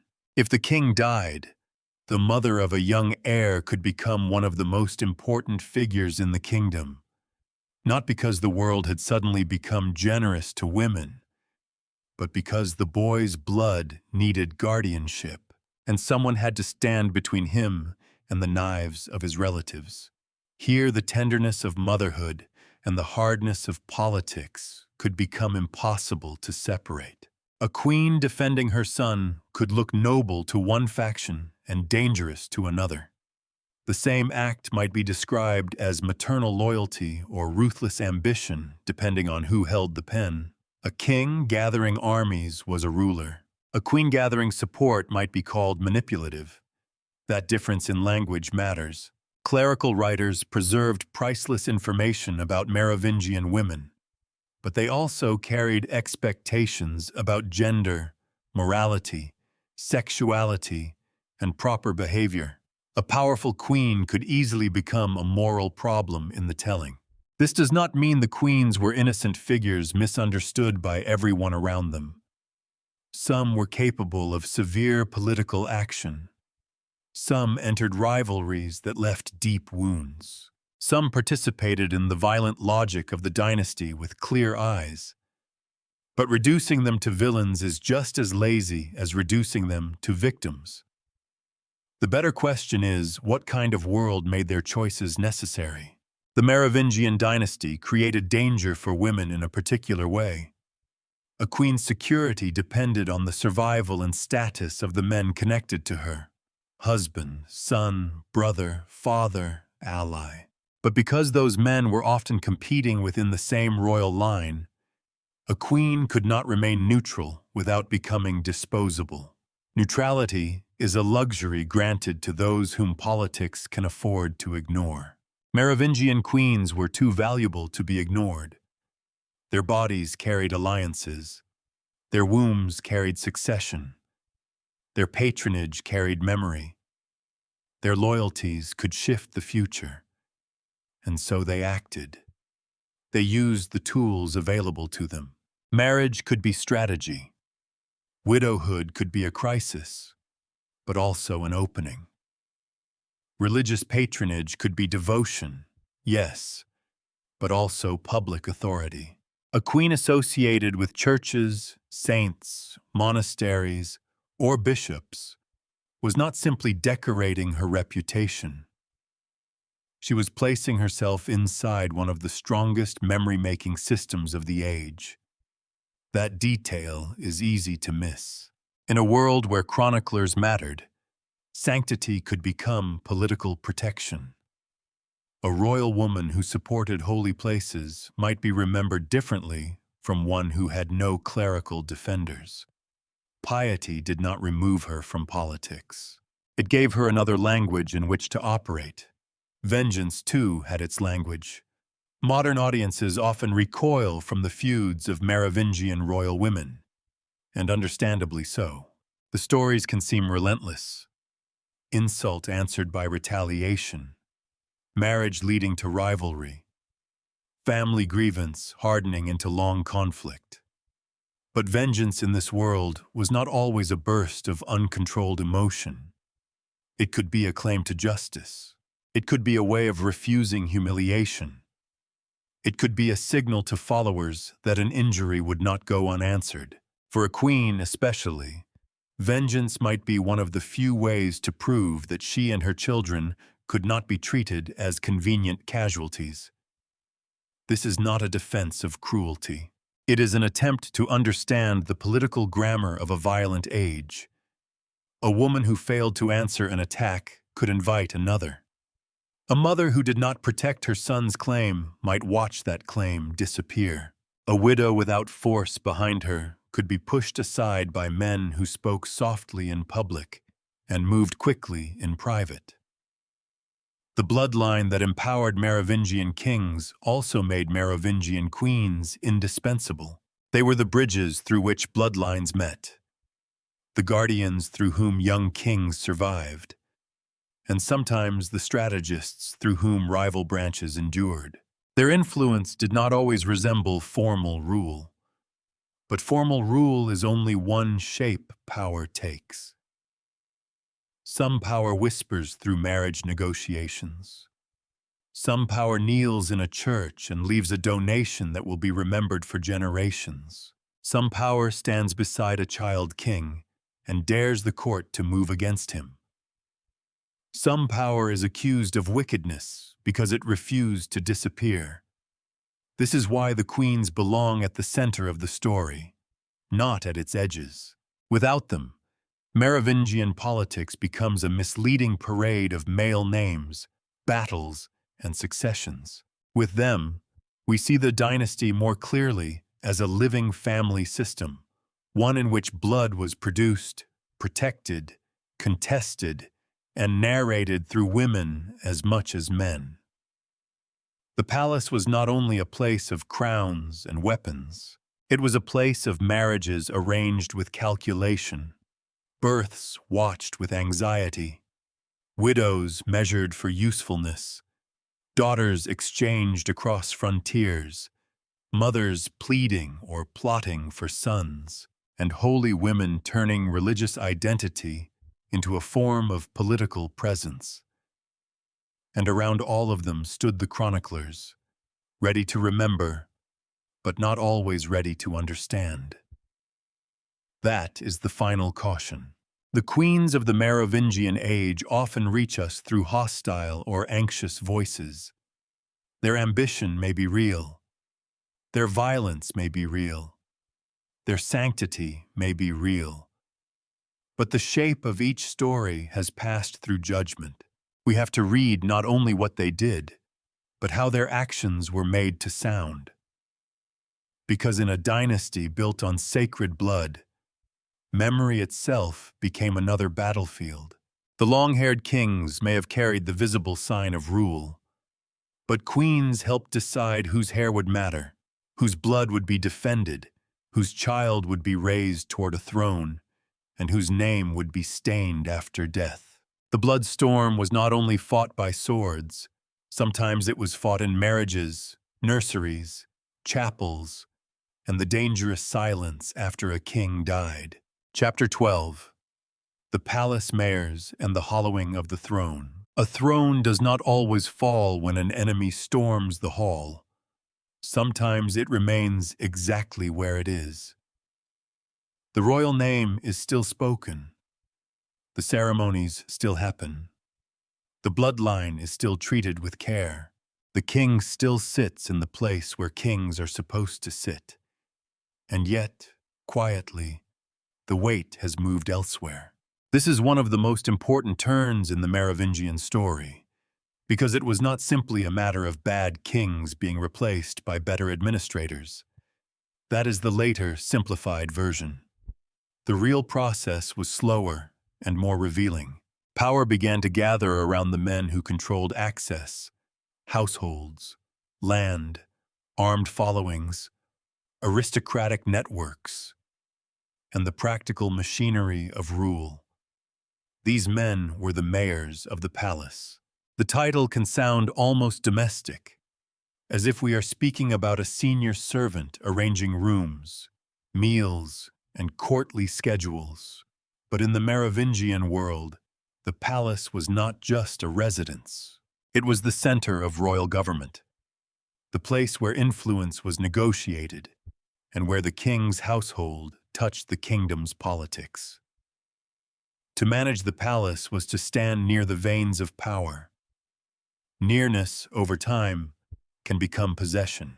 The mayor of the palace began as an officer within the royal household, but the office grew into something far larger. A capable mayor could command aristocratic loyalty, organize military force, influence appointments, manage estates, and decide which petitions reached the king.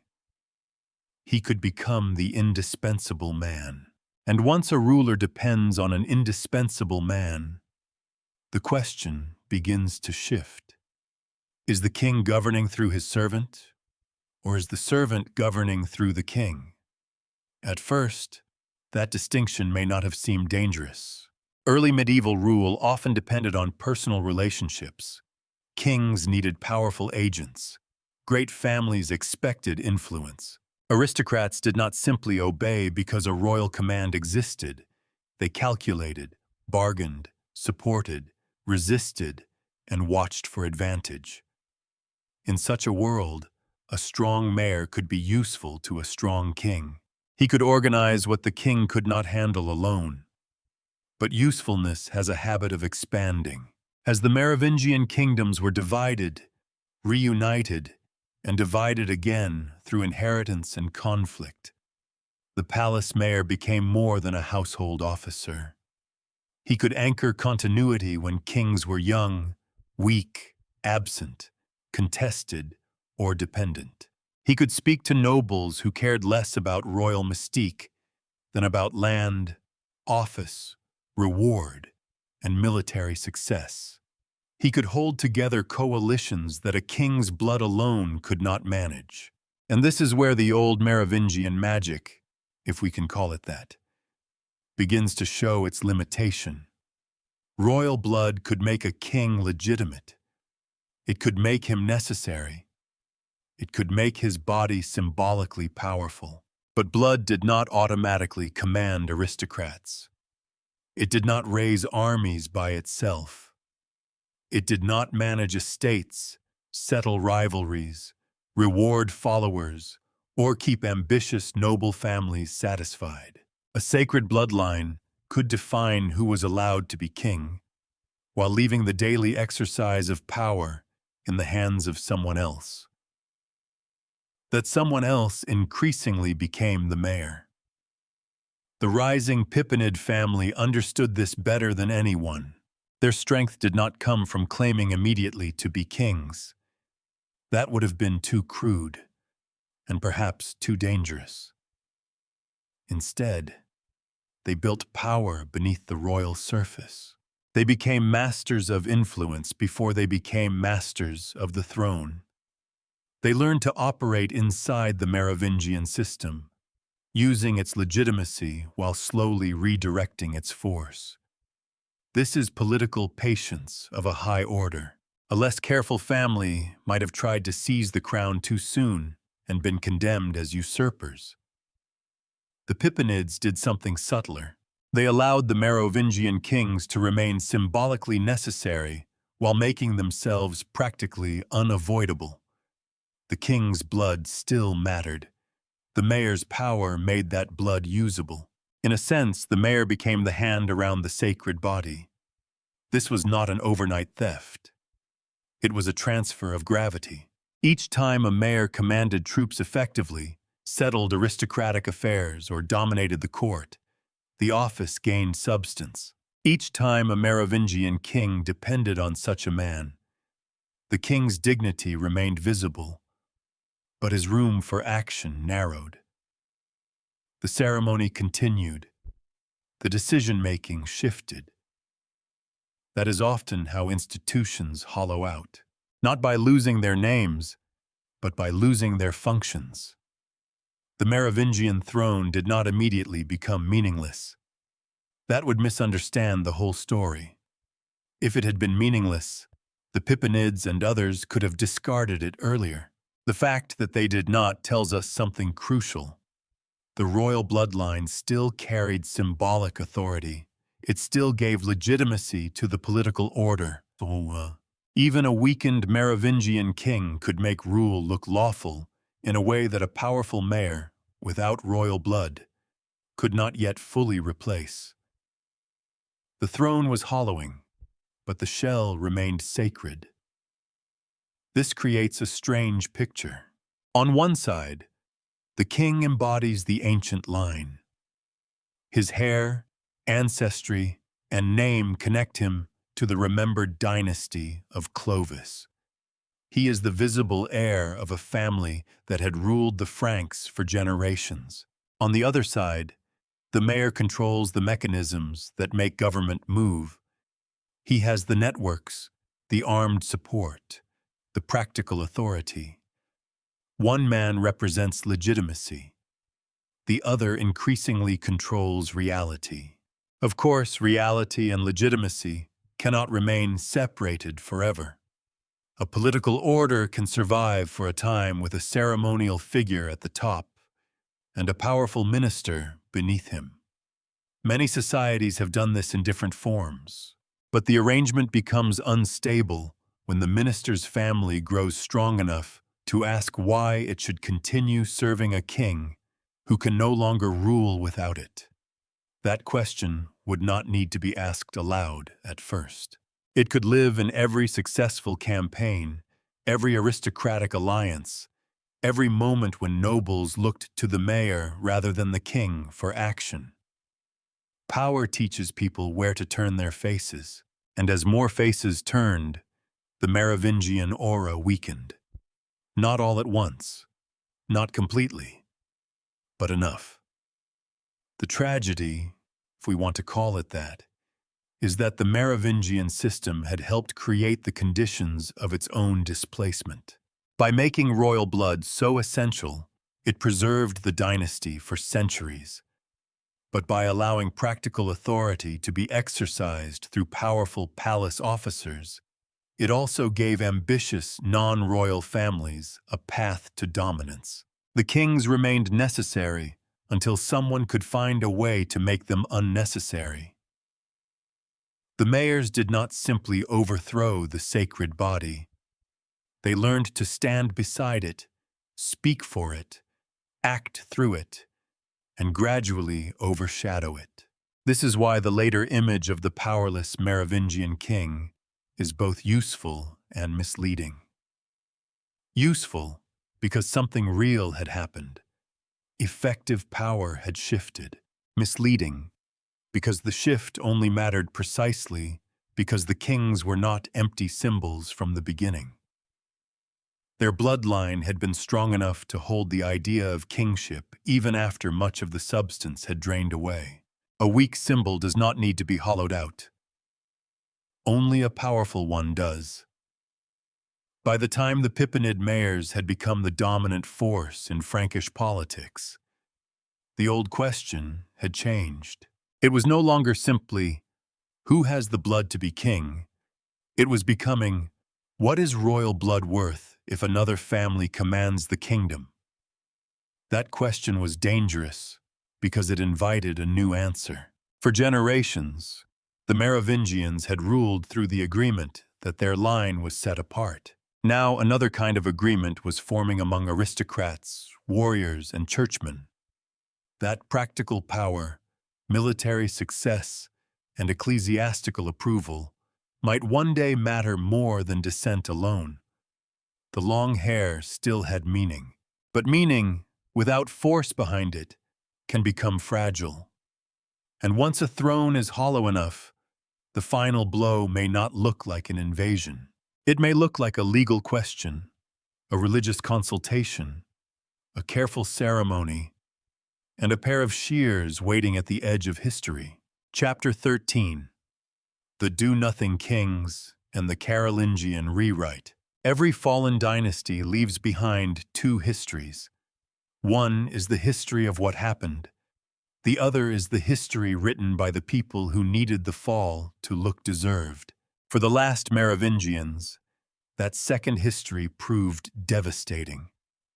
They were remembered as the Do-Nothing Kings, rulers who supposedly sat in ceremonial dignity while others governed in their place. The image is vivid. Long-haired royal figures carried through public life like relics of a power that had already left them, appearing at assemblies, receiving envoys, lending their ancient name to decisions made by stronger men. There is some reality behind the image. Effective power had shifted. The mayors of the palace, especially the rising Pippinid family, had become the men who commanded armies, managed aristocratic networks, and made the kingdom move. The Merovingian kings still mattered, but often more as symbols than as active rulers. Yet the phrase, do nothing, asks us to accept too much too quickly. It turns a political transformation into a character flaw. It suggests that the dynasty declined because its final kings were personally useless, as if history were a moral fable about lazy men punished by energetic ones. That interpretation is convenient. It is also suspiciously useful to the family that replaced them. The Carolingians had every reason to make the final Merovingians look hollow. A usurpation is rarely allowed to call itself a usurpation. It prefers cleaner words: reform, necessity, restoration, divine judgment, rescue from decay. When Pepin the Short and his line moved from serving kings to becoming kings, they needed more than military power. They needed a story. They needed the old dynasty to appear not merely defeated, but exhausted. Not merely displaced, but unworthy. So the Merovingians were reduced in memory. Their hair remained, but now it could be made to look ridiculous rather than sacred. Their ceremonies remained, but now ceremony could be mocked as emptiness. Their descent remained, but now bloodline could be portrayed as a shell without strength. The very signs that had once sustained their legitimacy were reinterpreted as evidence of decline. That is one of the sharpest ironies in the entire story. Symbols do not vanish when power changes hands. They are recaptioned. The long-haired king, who had once embodied a dangerous royal line, could, under a hostile pen, become a passive figurehead. The sacred body could become a decorative body. The ancient bloodline could become an argument for replacement.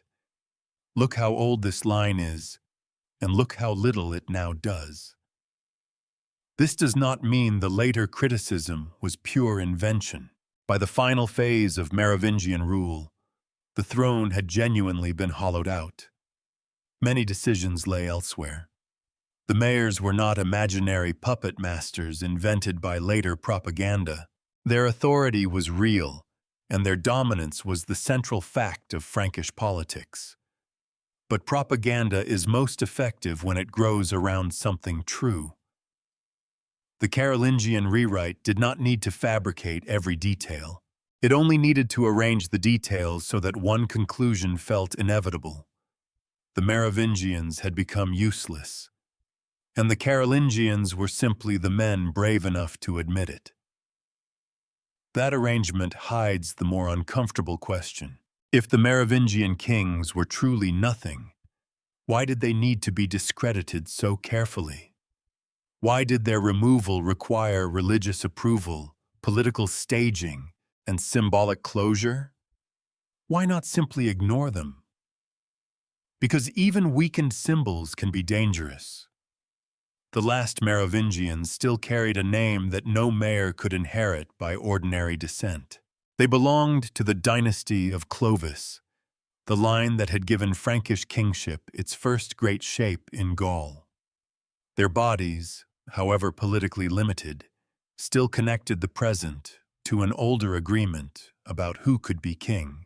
A mayor might command more men, but command was not the same as royal legitimacy.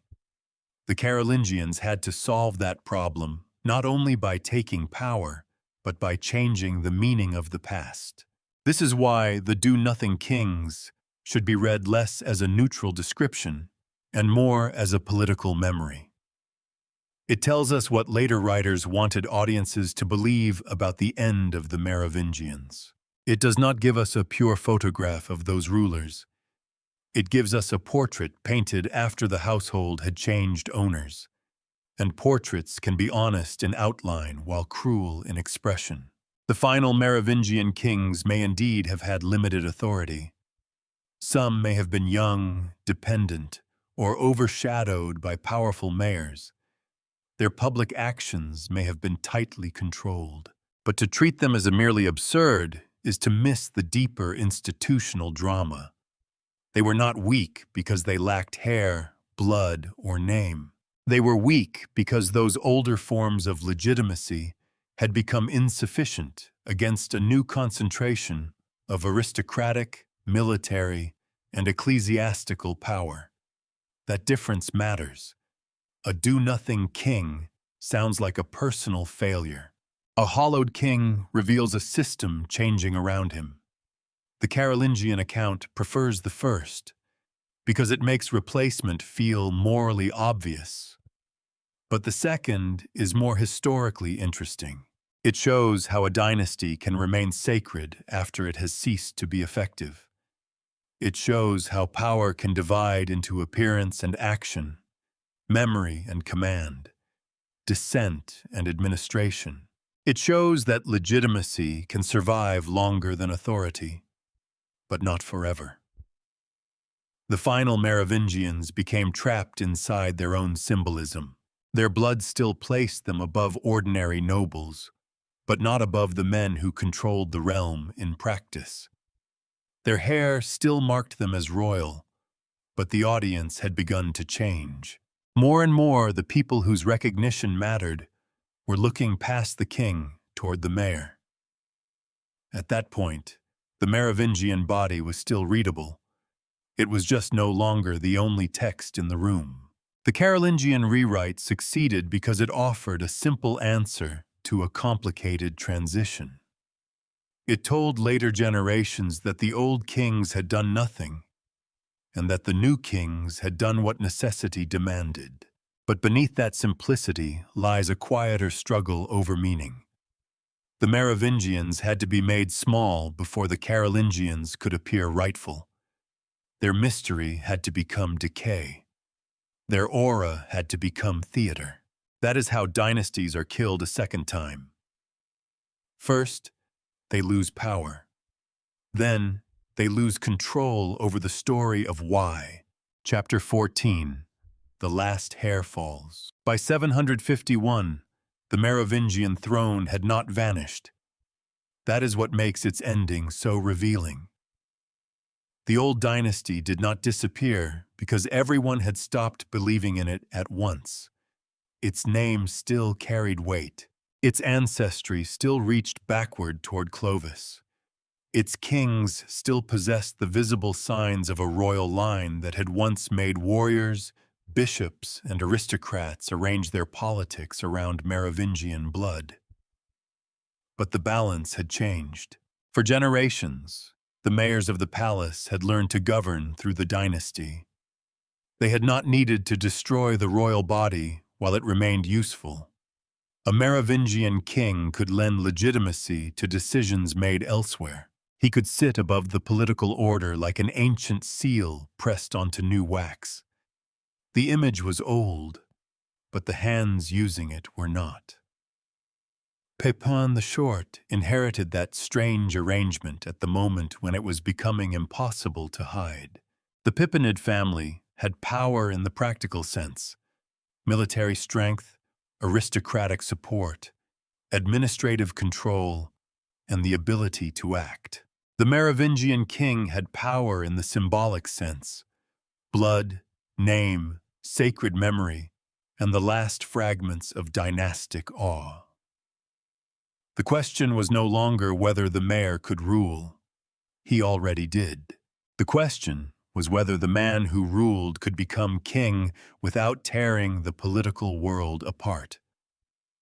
That required more than ambition. It required permission, or at least the appearance of permission.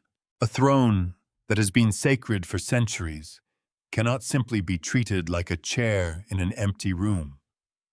It must be approached carefully.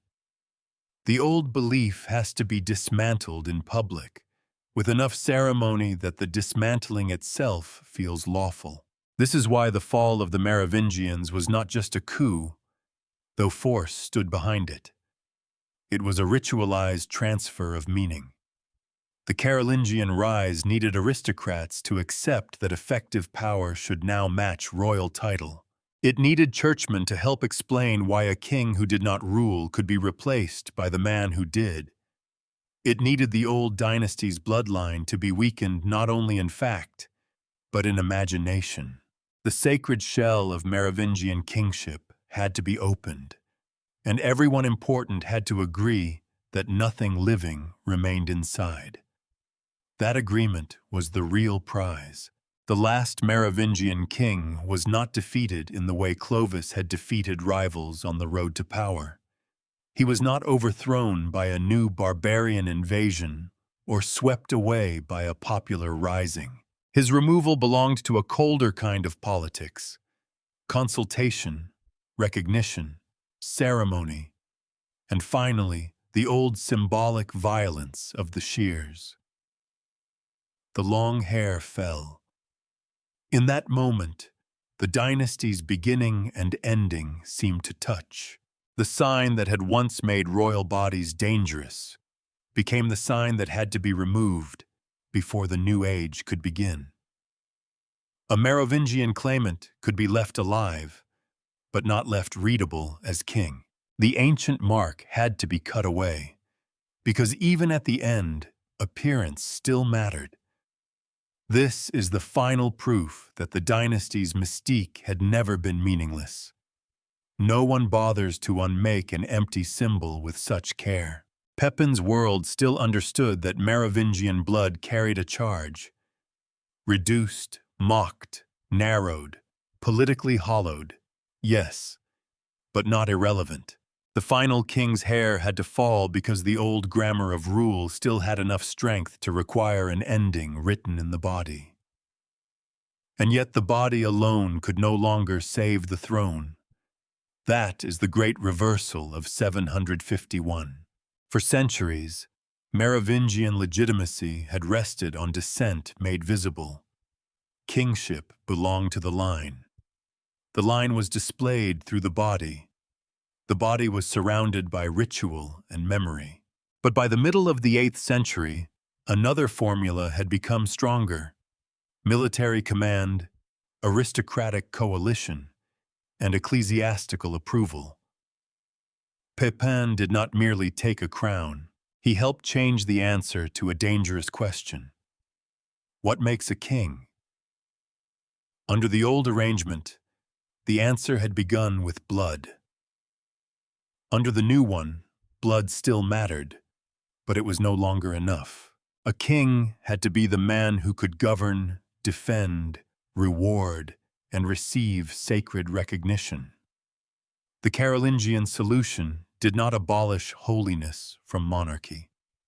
It redirected holiness toward a different family. That is why the end feels less like the death of magic than the transfer of enchantment. The Merovingians had once fused ancestry, war, Roman inheritance, and Christian interpretation into a form of kingship people could believe in. The Carolingians now performed a similar act for themselves. They did not reject sacred monarchy. They claimed to fulfill it more properly. They presented their rise not as betrayal, but as correction. That is the genius of a successful replacement. It does not say, "We have broken the world." It says, "We have restored its proper order." For the Merovingians, there was no answer left strong enough to stop this. Their line still had memory, but memory without arms had become fragile. Their king still had the marks of descent, but descent without command had become vulnerable. Their throne still had age, but age can become an argument for retirement when younger power controls the story. The last hair falls, and with it falls the old agreement that only this bloodline could hold the Frankish crown. But endings are rarely as complete as Victor's hope. The Merovingians did not leave history cleanly. They remained as a shadow behind Carolingian legitimacy, the dynasty that had to be discredited, ritualized, and finally shorn before the new kings could fully stand. Their weakness became part of Carolingian propaganda. Their antiquity became both an embarrassment and a warning. Their hair became a memory of a time when power seemed to grow visibly from the royal body itself. The dynasty ended because its symbols no longer controlled enough reality. That is different from saying the symbols were false. They had once organized obedience. They had made claimants dangerous. They had shaped rituals of removal. They had allowed a family to survive through centuries of division and violence. But symbols require living support. They require armed men, believing elites, useful institutions, persuasive storytellers. When those supports move elsewhere, the symbol remains beautiful, even frightening, but increasingly alone.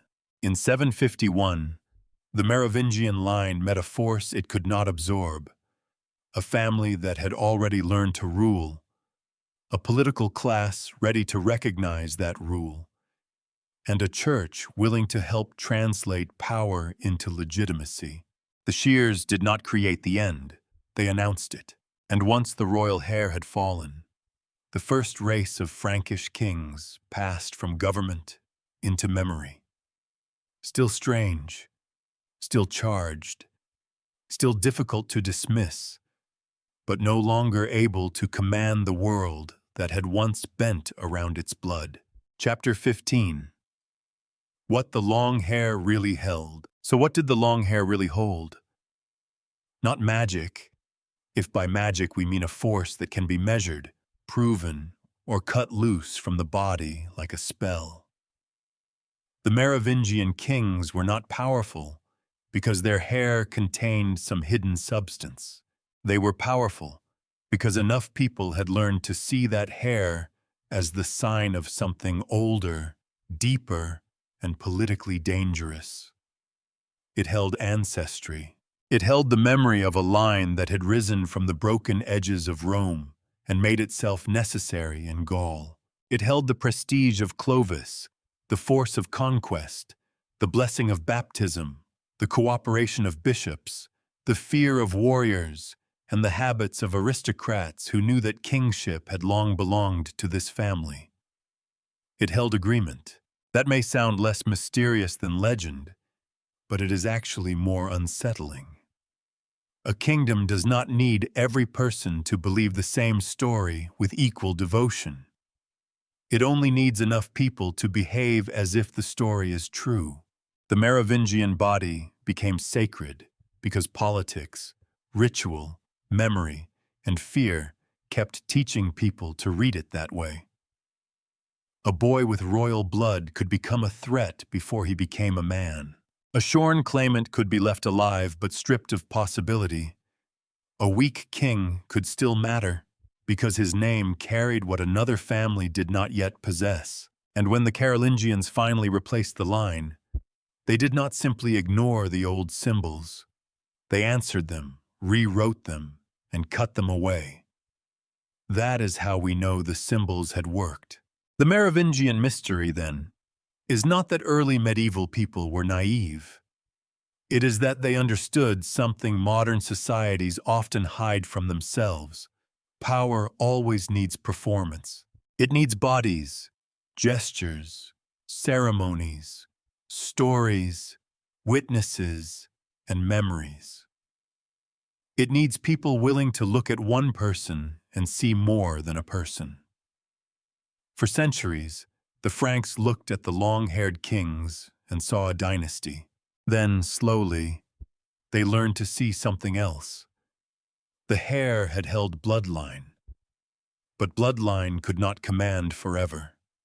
It had held sacred memory, but memory could be redirected. It had held fear, but fear could move towards stronger hands.